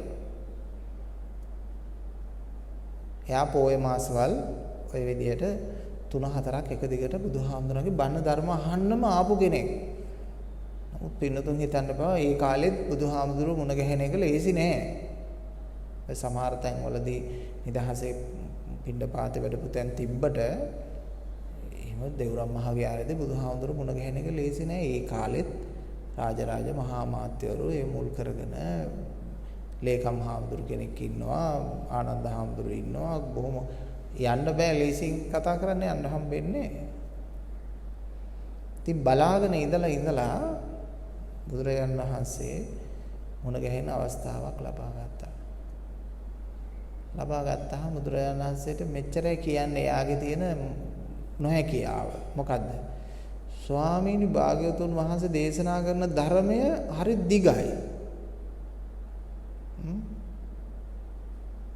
දැන් සන්ධ්‍යා යාමේ පටන් ගත්තාම අලුයම යාමේ වෙනකම් බුදුරජාණන් වහන්සේ දේශනා පවත්වනවා. ඔය කිව්වට හැමදාම බුදුහාමුදුරු දෙකට සැතපුණා, එකට සැතපුණා, අර වෙලාවට සැතපුණා, මේ වෙලාවට අවදි වුණා කියලා එහෙම එකක් තිබ්බේ නැහැ.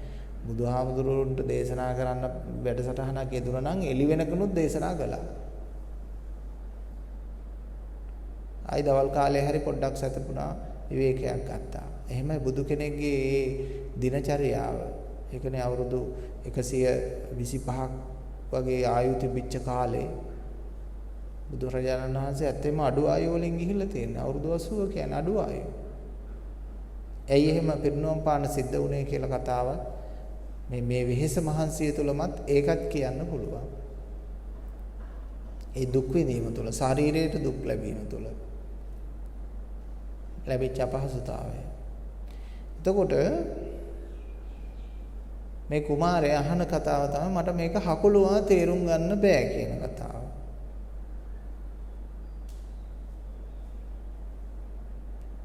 දැන් ඉල්ලනවා මට කෙටියෙන් කියන්න.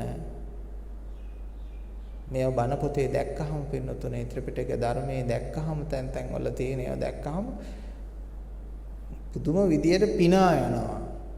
මෙන්න මේ වගේ මේ කරුණු තියෙනව නේද කියලා ජීවිතේ දකින්න පුළුවන්. මට බොහොම කෙටියෙන් කියන්න මට දිගු දේශනා තේරෙන්නේ නැහැ. ඔබත් කියන්න පුළුවන්. අනේ හැමදාම මට අග එක මතක නැහැ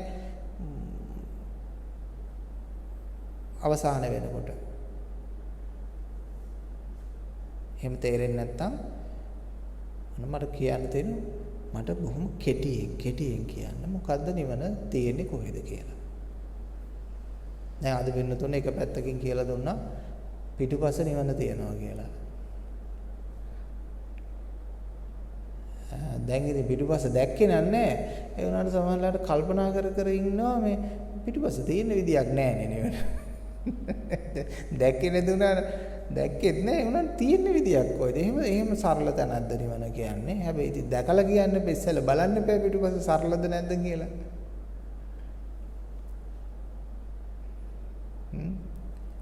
ඉතින් මේ කුමාරයාටත් මේ හකුලුවා පොඩි කාරණයක් තමයි බුදුහාමුදුරන්ගෙන් ලබා ගන්නයි. මේ හරි වටිනවා ඉතින්. බුදුරජාණන් වහන්සේ බොහොම ලස්සනට වචනයක් දෙනවා. බොහොම කෙටි වචනයක් වෙනත්. සතර මහා ධාතුන් යම් තැනක නොපිහිටයිද එහි නිවන ඇත. නිවන කොහෙද තියෙන්නේ කියලා නැහුවේ. මොකද්ද කියන්නේ? සතර මහා ධාතුන් යම් තැනක නොපිහිටයිද එහි නිවන ඇත.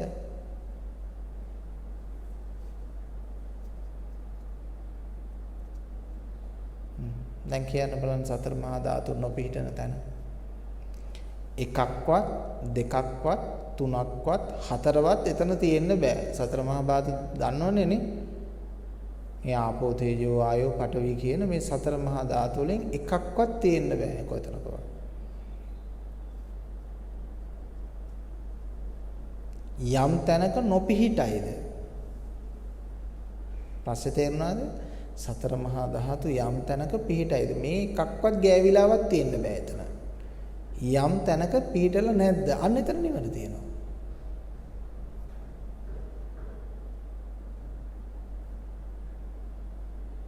උද්දට කල්පනා කරා උද්දට විදර්ශනා කරා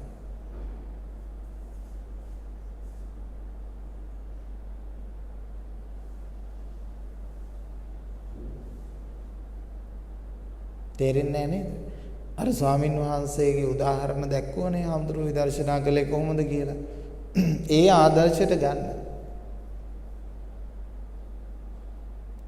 එවිට ඔබට අවකාශය ලැබෙවි. යන එන ගමන බිමන වැඩ කරන හැම අවස්ථාවකම ඔබට ඒ අවකාශය ලැබෙයි.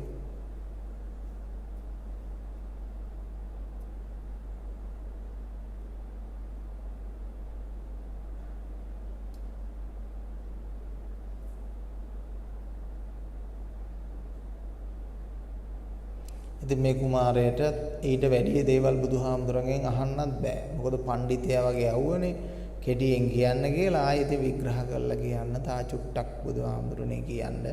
එහෙම ඉල්ලන්නත් බෑ. මොකද ප්‍රතිපත්තිගරුක මිනිස්සෙක් වෙන්න ඕන කෙනෙක්. කෙටියෙන් නම් කෙටියෙන්. ආයෙ දිගට නම් දිගට. ආයි වචන දෙකේ තුනේ මිනිස්සු වෙන්න බෑ. ඒ කාලේ යා කුමාරයෙක්නේ. ඒ නිසා යම්කිසි ප්‍රතිපත්තිමය ඍජු බවක් තියෙන්නත් ඇති. එහෙම මිනිස්සු වෙන්න ඕන. එඩිතර මිනිස්සු වෙන්න ඕන. කෙටියෙන් නම් ඉල්ලුවේ කෙටියෙන් උත්තරේ දුන්නා. එහෙනම් කෙටියෙන් දුන්නාට පස්සේ මම තේරුම් ගන්නවා. නිහඬව ගියා. කියලා නිහඬව ගිහිල්ලා මොකද කරේ? අතෑරී නෑ. මම කොහොම හරි මේක හොයනවා මේකට උත්තරේ. ඔය ඇත්තටත් මොකද කරන්න තියෙන්නේ? අපිටත් මොකද කරන්න තියෙන්නේ? මේකට උත්තරේ හොයන්න ඕන.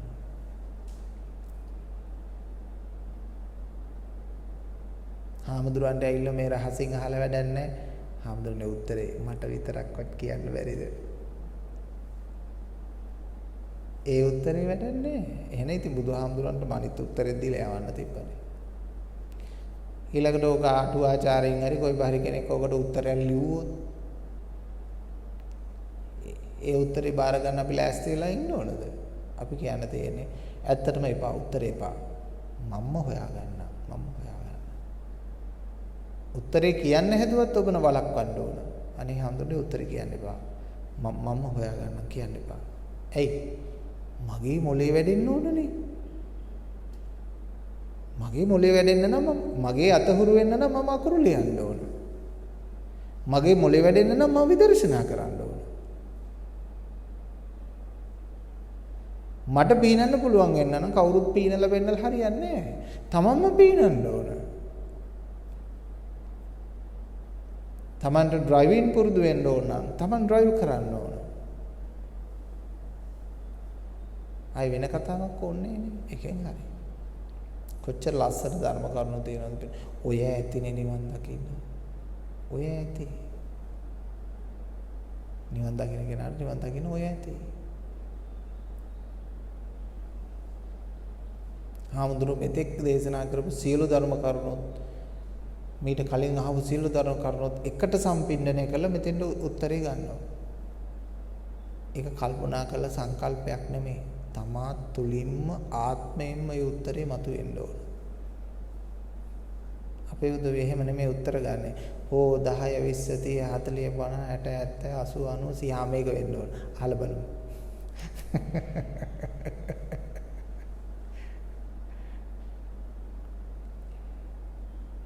දැන් එතකොට අපි අහන උත්තරේ විශ්වාසයෙන්ද කියන්නේ?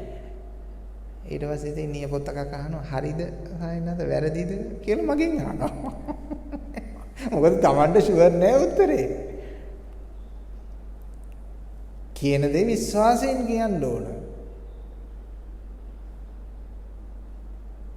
යන්තම් හරි කනාපාර හරි වැදිලා උත්තරේට සමාන්තර වචනයක් කියනවා කියලා හිතපොකෝ. ඒක මං හරි කිව්වොත් මොකද වෙන්නේ? අර මිනිස්සයා අසරණ වෙනවනේ. උත්තරේ තමන් අවබෝධ කර නොගෙන තමන් හරි උත්තරයක් ළඟා කරගත්තා කියලා රැවටීමකට ලක් වෙනවා. ඒ නිසා තමාගේ පිළිතුර හුදු වාචික පිළිතුරක් පමණකට සීමා කර නොගන්න. ඒ තමන්ගේ ආත්මය තුළින්ම නැගෙන දර්ශනයක් විය යුතුයි. හරි ලස්සනයි බුදුබණ පද.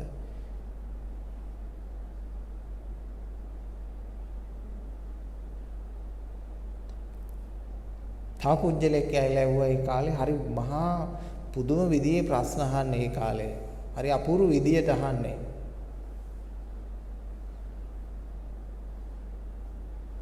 ඔය නිවනට පාගමනේ යා හැකිද? රහතුන් වැඩ සිටින්නේ කොහිද? ඔන්න ඔය වගේ ප්‍රශ්න තමයි අහන්නේ. අද කාලේ එහෙම කෙනෙකු එහෙම ප්‍රශ්නයක් බුද්ධිමත් ප්‍රශ්නයක් අහන්න කෙනෙකුත් අඩුයි. නැත්තේ නෑ ඉන්නවා. හරි අඩුයි. හරි විරලයි බින්දුතුනේ.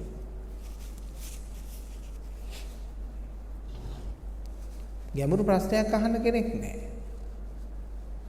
ඇහුවොත් අහන්නේ අහවල් පොතේ අහවල් දේ තැන් තියෙන. ඒක ඉතින් මේ පොත පෙරලලා ගිහිල්ලා බලාගෙන කියන්න ඕනේ. පොතේ තියෙන ප්‍රශ්නයක්ම උත්තරයම බලාපොරොත්තු වෙයි මගෙන් අහනවා සමහරලාට ප්‍රශ්නේ. දැන් මේ මිනිස්සයාට පොතට විරුද්ධව චුට්ටක් හරි වචනයක් කිව්වොත් මම දන්නවා මේ මිනිස්සයා මාව දාන්නේ කොයි ගණේටද? වැරදි ගණේට. මොකද මිනිහා අර බලපු පොතට ගැලපෙන්නේ නැහැ.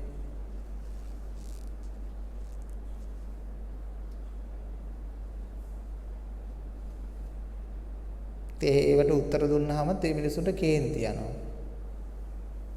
මගෙන් දවසක් ඇවිල්ලා ඔය මේ රටක ගිහපු වෙලාවක ඕමාන් රටේදී මගෙන් අහන පුජ්‍යලයක් ඇවිල්ලා ස්වාමීන් වහන්සේ මේ මාර්ගඵල හතරේදී අනුපිළිවෙලින් සංයෝග 10 අඩු වෙන විදිය කියන්න කිව්වා. මොකද කියන්නේ? මාර්ගඵල හතරේදී මේ සංයෝජන 10 අඩු වෙන විදිය කියන්න කිව්වා පිළිවෙලට. ඒ මිනිහා දන්නවා ඒ උත්තරේ. පොතෙන් බලලත් තියෙනවා, පොත්වලත් තියෙනවා. ඕක බෙදලා ලස්සනට ඉරි ගහලා පෙන්නලා තියෙනවා. දැන් මේ මිනිස්සයා මේ අහන්නේ මොකද්ද? මගේ කාලේ නාස්ති කරන්නයි. නිකන් ප්‍රශ්නයක් මං කිව්වා හරි. මං උත්තරයක් දෙන්නම්. ඔයා සෝහාන් වෙලා ඉන්න. එතකොට සෝහාන් මාර්ගඵලයේ ටික මං අඩු වෙච්ච ටික පෙන්නන්නම්. ඊට පස්සේ සකදාගාමී වෙලා එන්න. ඊට පස්සේ මං ඊළඟ එක ඒ ටික පෙන්නන්නම් කියලා. එනිසා 10ම පෙන්නන්නම් මම පළවෙනි මාර්ගඵලය ලැබලා එන්න කියලා. පළවෙනි සංයෝජන තුන දන්නවනේ නැති වෙන ප්‍රහාණය වෙන. ඒ තුන නැති කරලා එන්න මං ඊට පස්සේ අනිත් ටික කියලා දෙන්නම් කියලා. ඒ මනුස්සයට තරවෙසි වෙන්නේ නැතේ. තරහ යන්නේ නැතේ. කරන්න දෙයක් නැහැ. ඇයි ධර්මය කයිවාරුවට ගන්නෙ ඇයි? කාලේ නාස්ති කරන්න ධර්මය ගන්නෙ ඇයි? සැබෑ හදවතින් අනුගමනය නොකරන්නේ ඇයි? අදාද නිවන් අවබෝධ කරගන්න මහන්සි නොවෙන්නේ ඇයි කියන කාරණය උන්ට හේතු ගන්නවා. නමුත් ඔහු නම් එකෙන් ගන්න වෙන එකක් වෙන්නේ නැති අනිවාර්යෙන් ආපු පස්සට උත්තර දුන්නේ නැහැ කියලා ගන්න නැති. ඊළඟට මේ ගුවන් විදුලියේ සජීවී සාකච්ඡාවකට ගියා. සමහර උන්වහන්සේලා නම් ඔය ලස්සනට කරනවා. මගෙන් අහනවා පස්සපච්චය වේදනා පිළිබඳව විග්‍රහයක් කරන්න ස්වාමීන් වහන්සේ කිව්වා. එයා පැත්තේ ඉන්න නිවේදකයා පස්සපච්චය වේදනා විග්‍රහයක් කරන්න කියලා මට ඇඟිලි දෙක පෙන්නුවා. මම බැලුවා මොකද මේ ඇඟිලි දෙක පෙන්වන්න කියන්නේ?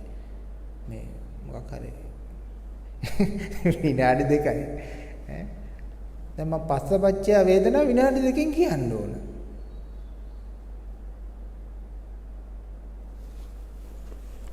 විභාගයකට ලියන උත්තරයකට නම් මේක දෙන්න පුළුවන්. නමුත් මිනිස්සුෙකුට මේක අවබෝධයක් ගෙන දෙන්න නම් කවදාවත් කියන්න බෑ. කවුරුත් දන්න දේවල් දන්න වචන ටිකක් කියන්න පුළුවන්. ඉතින් මම කොහොමද කියන්නේ මේ විනාඩි දෙකකින් පස්සපච්චය වේදනා?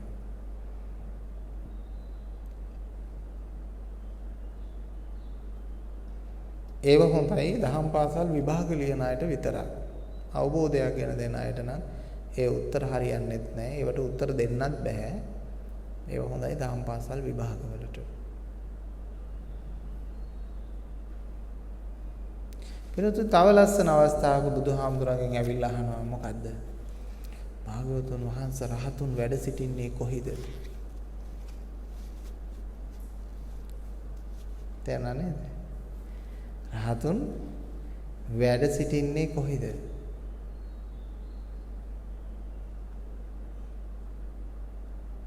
හැත්තු මේක ගෙදරකින් අධ්‍යයනය කරලා බලනවද? පොරොන්දු වෙනවා නම් කියන්න. කරන්න පුළුවන් එකක්. කරලා බලන්න ඕනේ. අදම කරලා බලන්න. අද පොය දවසනේ. හොඳයි. ප්‍රඥාව වැඩි වෙනවනේ. මේ රහතුන් වැඩ සිටින්නේ කොහෙද කියලා අහුවා බුදුරජාණන් වහන්සේ. ඒ කාලේ මේ ඉතින් අපිට මේ තිබුණේ නැහනේ මේ වගේ ලයිට්ස් තිබ්බේ නැහැ. ආලෝක තිබ්බේ නැහැ. තිබුණේ පහන. පොල් තෙල් පහන තිබ්බේ. ඒතකොට බුදුරජාණන් වහන්සේ මොකද කරන්නේ? මේ ළඟ තියෙන එක පොල් තෙල් පහනක් අතින් නිව්වා. නිවල කිව්වා මේ දැල්ල ගියේ කොහෙද? මේ නිවපු දැල්ල කොහාටද ගියේ? දැන් ඒක තියෙන්නේ කොහෙද? ආන්න එහි තමයි රහතුන් වැඩ ඉන්නේ. දැන් ඔබ අමු පුතජන භාවයේ ඉඳගෙන සරල මතයකට එනවා. මොකද්ද? දැල්ල මෙහෙට එකතු වුණා, තෙන්ට එකතු වුණා, මෙතෙන්ට එකතු වුණා, මෙහෙමද? නෑ, මේක ඥාන දර්ශනයක් කරගන්න. යථාභූත ඥාන දර්ශනයක් කරගන්න. ඔබ හිතන සරල સિદ્ધාන්තයට වඩා මේකේ ගැඹුරක් තියෙනවා. ඔබ කියයි ඒක ආයි හොයන්න බෑ. ඒක මෙහිම විශ්වයට එකතු වුණා. නෑ. මේ දැල්ල ගියපු තැන මොකද්ද? මීට වඩා ලොකු කතන්දරයක් මේක ඇතුලේ තියෙන නිසානේ බුදු කෙනෙක් මේක කියලා දෙන්නේ. ඈ ඔබ කියයි බුදුහාමුදුර මොනවද කරන්නේ මේ පානන් නිවලව කිව්වා අන්න එහෙ ගියේ කිව්ව මොනවද කිව්වේ හරි උත්තරයක් දුන්නේ කියයි. හරි උත්තරයක් දුන්නේ නැහැ නෙමෙයි හරි උත්තරේ ගත්තේ නැහැ තමයි. අපි කවුරුත් දන්නවනේ පහර නිව්වම ආයි කොහෙද ඒ දැල්ලා ආයි හොයන්න බෑනේ මොනව කියනවද?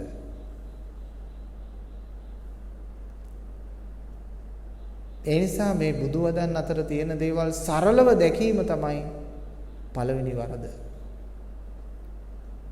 සරලව දැකීම, සරලව නිර්වචනය කිරීම, සරලව මේවට අටුවා ටීකා ටිප්පණි තිබීම. ඒව තමයි වරද.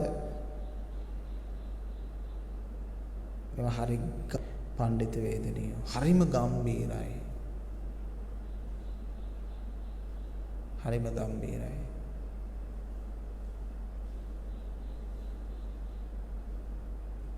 දැන් ඔබට කොහොමද කරන්න තියෙන්නේ? ගෙදර යන්න. ගෙදර ගියාම විවේක වෙලාවක ඒ අත්දැකීම ලබා ගන්න. ගිනි තියා ගන්න නැතුව වටපිටාවේ පහනක් පත්තු කරලා ඒක නිවන්න. ඔබ කල්පනා කරලා බලන්න මේ කොහෙද ගියේ කියලා හොයන්න.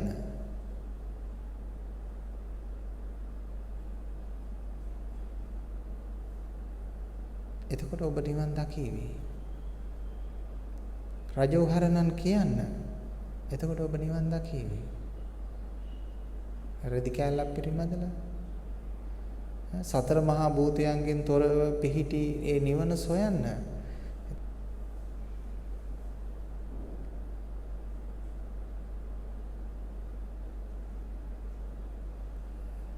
යමෙක් කියනවා නම් ඒකෙන් නිවන් දකින්න බෑ කියලා එහෙනම් ඉතින් ඒක නා හොයාගෙන ඇවිල්ලා අපිට කියන්න ඕනේ දකින්න පුළුවන් විදිය. ඒක හැබැයි සංකල්පයෙන් කියන්න එන්න එපා අවබෝධයෙන් කියන්න එන්න ඕන.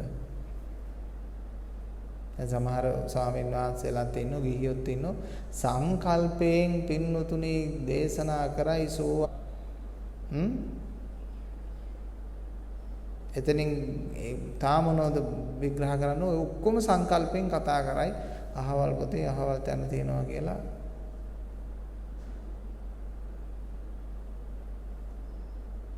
ඒ වැඩක් වෙන්නේ කවදාවත්. ඒ නිසා ප්‍රත්‍යක්ෂ භාවය තමයි බුදුරජාණන් වහන්සේගේ පිළිවෙත. කල්පිත ලෝකයකට ඉඩ ලබා දුන්නා. ඒ නිසා ඔබ හිතෙක් වෙන්න එපා. පරිශකෙක් වෙන්න, ගවේෂකෙක් වෙන්න. ගවේෂණය කරන්න පින්නතුන මන් පෙත පාදලා තියෙනවා. නිවන් දකින්න ඌමනා විදියටම අපි දන්නවා මේ දේ කරොත් මේ දේ ප්‍රතිඵලය වශයෙන් ලැබෙනවා කියලා. අචින්තියේසු පසන්නානම් විපාකෝ හෝති අචින්තියෝ.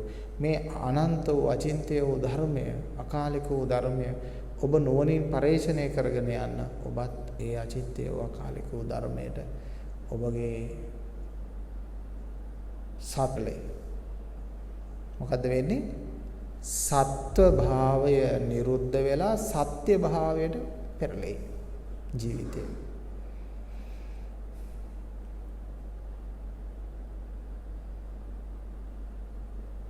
ඒකනේ වෙන්න ඕන. ලැජ්ජ වෙන්න පිටුතුනේ. සත්ව භාවයේ ඉන්න ලැජ්ජ වෙන්න, නිඳා කරන්න.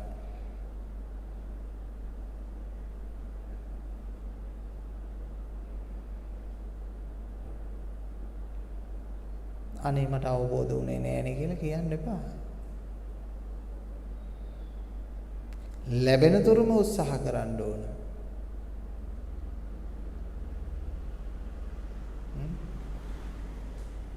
කරුණක් දෙපාරක් තුන් පාරක් හොයලා බලලා මට උත්තරේ හම්බුන්නේ නැහැ කියන්නේ එපා. දහස් වරක් ලක්ෂ වාරයක් එක හොයන්න. අන්න එහෙමයි. වීරයෙන් සිහියෙන් ඉස්සරහට යන කෙනෙකුගේ ස්වභාවය. ආරද්ධ වීරිය සතර සම්‍යක්පදානය ඕව කියෝ ඉඳලා වැඩක් නැහැ පොත්වල. ඒවා මෙතන ප්‍රායෝගික කරන්න ඕන. කොහෙද තමන්ගේ සිත තුළ ප්‍රායෝගික වෙන්න ඕන මේවා. මේ පොත්වල කොච්චර කියුවත් වැඩක් නැහැ. මෛත්‍රී පාරමිතාව ගැන කිව්වම මෛත්‍රිය තමා තුළ කියලා වීරිය තමා තුළ උපදින්නේ නැහැ. තමන් පාරමිතාවක් වෙන්න ඕන. සතර සම්‍යක් ප්‍රදානය පොතේ තිබ්බයි කියලා හරියන්නේ නැහැ. තමා තුළ සතර සම්‍යක් ප්‍රදානය වැඩන්න ඕන. ආර්ය අෂ්ටාංග මාර්ගයේ පොතේ තිබුණයි කියලා වැඩක් නැහැ. ඔය කියෝ හිටියයි කියලා වැඩක් නැහැ. තමා තුළ ආර්ය අෂ්ටාංග මාර්ගය නිවැරදි ලෙස අවබෝධ කරගෙන වඩන්න ඕන. මේක ගතේ කරන දෙයක් නෙමෙයි හිතේ කරන දෙයක් කියලා තේරුම් අරගෙන කරන්න ඕන. ඉතින් ඒවයි ගැටලු උපදිනවා වෙනතුනේ. ඒකනේ මේ මුලා වෙලා තියෙන නිවනක් නැත්තේ. අපිට දර්ශනයක් තිබුණ නැති නිසානේ. දැන් බලන්න මේ මිනිස්සු මෙච්චර උතුම් දහමක් ලැබිලා බුදුහාමුදුරන්ගේ මේ හරය අරගෙන නෙමෙයි භික්ෂුන් වහන්සේලාවත් ගිහියවත් මේ දෙන්නේ. හරිම දුකයි. හරිම දුකයි. මැටි රූපයකට මල්ලා මැරිලා යනවා. ඇයි මං එහෙම කියන්නේ? බුදුහාමුදුරුවෝ තේරුම් ගත්තේ නැති වුණොත් ඒක මැටි රූපයක් තමයි එතන තියෙන්නේ. බුදුහාමුදුරුවෝ තේරුම් ගත්තොත් කෝටු කෑල්ලක් වුණත් ඒක බුද්ධ රූපයක්. මං කියන්නේ ඔබට තේරෙනවද?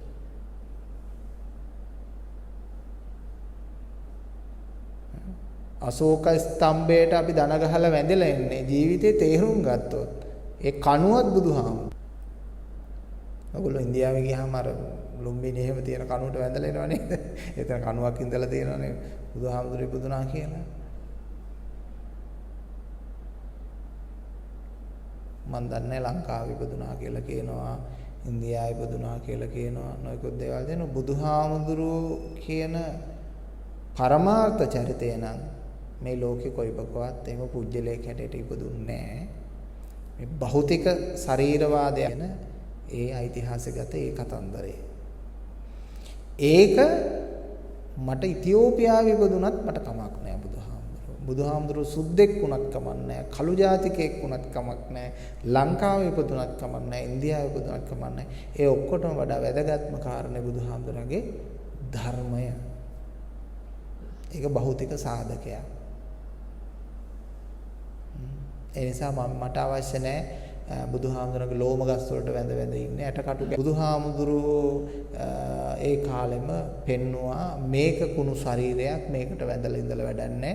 යෝ ධම්මං පස්සති සෝමං පස්සති කියලා මට බුදුහාමුදුරුවෝ පෙන්නවා ඒ කාලේ. ඒ නිසා ධර්මයේ තුලින් බුදුන් දකින්නවා මිස ඉපදිච්ච තැනින් බුදුන් දකින්නවා ඇටකටු කෑලි වලින් දත් වලින් බුදුන් දකින්නවත් මම ලෑස්ති නෑ වෙනතුනේ. මට ඒවෙන් බුදුන් දකින්න බෑ. බුදුහාමුදුරුවෝ හිටියත් මේකට සාදුනාද දෙන්න. අපි ඒකට ගරු කරනවා. බුදුරජාණන් වහන්සේගේ කියලා බුදුහාමුදුරන්ගේ නොවන දේවල් වෙන්න පුළුවන්. ඒත් ගරු කරනවා. මොකද ඒ නාමයට ගරු කරනවා. ඔය සරියුත් මහරහතන් වහන්සේ අස්සජි මහරහතන් වහන්සේ ඉන්නේ කොහෙද කියලා බලලා ඒ පැත්තට කකුල් දෙක දාන්න නැතුව නිදාගත්තනේ. එච්චර කෙලේ ගුණයක් තියෙනවා. තමන්ගේ මුල් ගුරුවරයා කකුල් දෙක හරවන්නේ දාන්න නැතුව මේ පළාතේට මේ මුන්වහන්සේ වැඩ ඉන්නේ මේ දවස්වල මේ පළාත කියලා ඒ පැත්තට හිස දාලා නිදා ගන්නවා. එහෙම කෙලෙහි ගුණයකුත් තියෙනවා. තුන් ගුණයකුත් තියෙනවා. මේ ශාසන ධර්මයේ කොච්චර බරපතල විදිහට අවබෝධ කරගත්තා. ඒකත් හොඳට මතක තියාගන්න. ඒ චාලිත ධර්ම, ඒ සම්මුති ධර්ම එලෙසමාගේ කරනවා. එහෙමනම් නිවන් අවබෝධය සඳහා මේ ධර්මානුශාසනාව හේතු වාසනා වේවා කියලා ප්‍රාර්ථනා කරනවා. සාදු.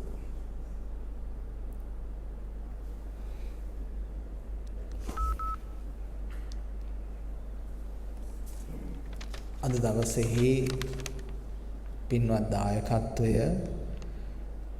දක්වමින් කටයුතු කරනු ලබන්නේ ඒ හසිත විජේසේකර නතුන් ඒ පින්නතුන් බොහෝ කාලයක් තිස්සේ අරමුණු කරගෙන බොහොම ශ්‍රද්ධාවෙන් බොහොම මනාවෙන් සංවිධානය කරගෙන කරන කටයුත්තක් නැත්නම් අද සමාජ වාතාවරණය අනුව මේක නතර කරන්නටත් අදහස තිබුණ වැඩසටහන. නමුත් බොහොම කීප දෙනෙක් හරි සම්බන්ධ කරගෙන මේ වැඩසටහන පැවැත්වුවේ බොහොම පරිස්සමට මේක බොහෝ කාලයක් තිස්සේ බලාපොරොත්තුෙන් සිටපු වැඩසටහනක් නිසා. බලාපොරොත්තුවත් භාවය ප්‍රාර්ථනා කරන්න. ඒ වගේම වල්පොළ ධම්මානන්ද ස්වාමීන් වහන්සේටත් නිදුක් නිරෝගී සුවපත් භාවය ප්‍රාර්ථනා කරන්න.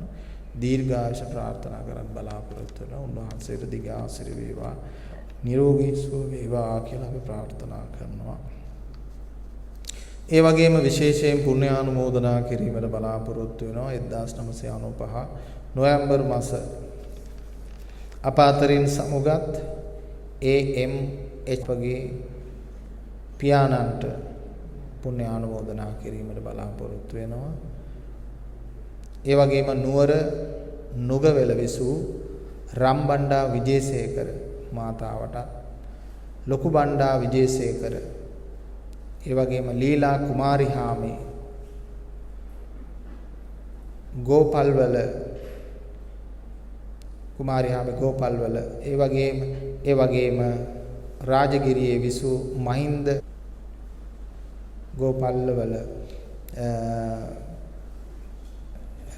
ඒ වගේම නුගවැල විසූ ස්වර්ණා කුමාරිහාමි විජේසේකර, ටිකිරි කුමාරිහාමි මාතාවටත්, ජයතිලක බණ්ඩා සහ අයිරින් කුරේ යන අපතරින් සමුගන්නට යෙදුණු ඥාති මිත්‍රාදී හැම දෙනාගේම භව ගමන සුගතිගාමී වේවා, යහපත් උප්පත්ති භාවයන් ප්‍රාර්ථනීය බෝධියෙන් නිවනින් සැනසේවා කියන උතුම් ප්‍රාර්ථනාව ඇතුව තමයි මේ කටයුතු කරන්නේ. ඒ හැම දිනාටම ඉදම්මේ ඥාතිනං හෝතු සුඛිතා හොන්තු ඥාතයෝ, ඉදම්මේ ඥාතිනං හෝතු සුඛිතා හොන්තු ඥාතයෝ, ඉදම්මේ ඥාතිනං හෝතු සුඛිතා හොන්තු ඥාතයෝ. ඒ වගේම මේ චමින් අද දවසේ ප්‍රාර්ථනා කරන සුජීවත්ව වාසය කරන අපගේ මෑණියන් වන අශෝකා විජේසේකර මෑණියන්ට, ඒ වගේම මහින්ද විජේසේකර, ශ්‍රියානි හේරත්, සුදේශ් ඉද්දවැල යන අයට ත්‍රිවිධ රත්නයේ පිහිට ආරක්ෂාව ලැබේවා, රෝග පීඩා දුරු වේවා, සියලු යහපත් උතුම් ප්‍රාර්ථනා සඵල සිද්ධ වේවා, තව තවත් සදහම් මැස අවබෝධයේ දියුණු පමුණු වේවා කියලා ප්‍රාර්ථනා කරනවා. දැනට අධ්‍යාපන චාමිත් විජේසේකර, චමත්මි විජේසේකර, ඒ වගේම දිනිත විජේසේකර ඒ දරුවන්ටත් තුන්වන්ගේ ආශිර්වාදය ලැබේවා කියලා ප්‍රාර්ථනා කරනවා. ඒ සියලු සත් ප්‍රාර්ථනා ඇතුළුව අද දවසේ දායකත්වයේ දරනවා. ඒ දරුවන්ගේ අධ්‍යාපන කටයුතු සඵල සිද්ධ වේවා යනුවෙන්, ඒ වගේම ලක්වාසී ලෝක පීඩාවන්ගෙන් දුර වෙලා සියලු සිත සාන්තිය වේවා, ධර්ම අවබෝධය වේවා, ත්‍රිවිධ රත්නයේ ආශිර්වාදය ලැබේවා යන ප්‍රාර්ථනා ඇතුව අද දවසේ දායකත්වයේ දැක්වුවේ පින්වත් ඒ හසිත විජේසේකර පින්වත් මැතිතුමා සහ පවුලේ පින්නතුන්, ඒ හැම දෙනාගේම උතුම් සත් ප්‍රාර්ථනා බලාපොරොත්තු මුදුන්පත් වේවා කියලා සාදුනාදයක් පවත්වමු. ආකාසට්ඨා ච බුම්මට්ඨා දේවානාගා මහිද්దికා පුඤ්ඤන්තං අනුමෝදිත්වා චිරං රක්칸තු සම්බුද්ධ ශාසනං, චිරං රක්칸තු සද්ධම්ම දේශනං, චිරං රක්칸තු ත්වං සදාති. ධර්ම ශ්‍රවණානිසංස බලයෙන් හැම දිනාටම මේ භවයේදී උතුම් වූ නිර්වාණ සම්පත්ම අවබෝධ වෙත්වා. සාදු සාදු. අභිවාදන සීරිස්ස මිඤ්ඤතු සම්බුදු සරණ වේවා. සෝපත්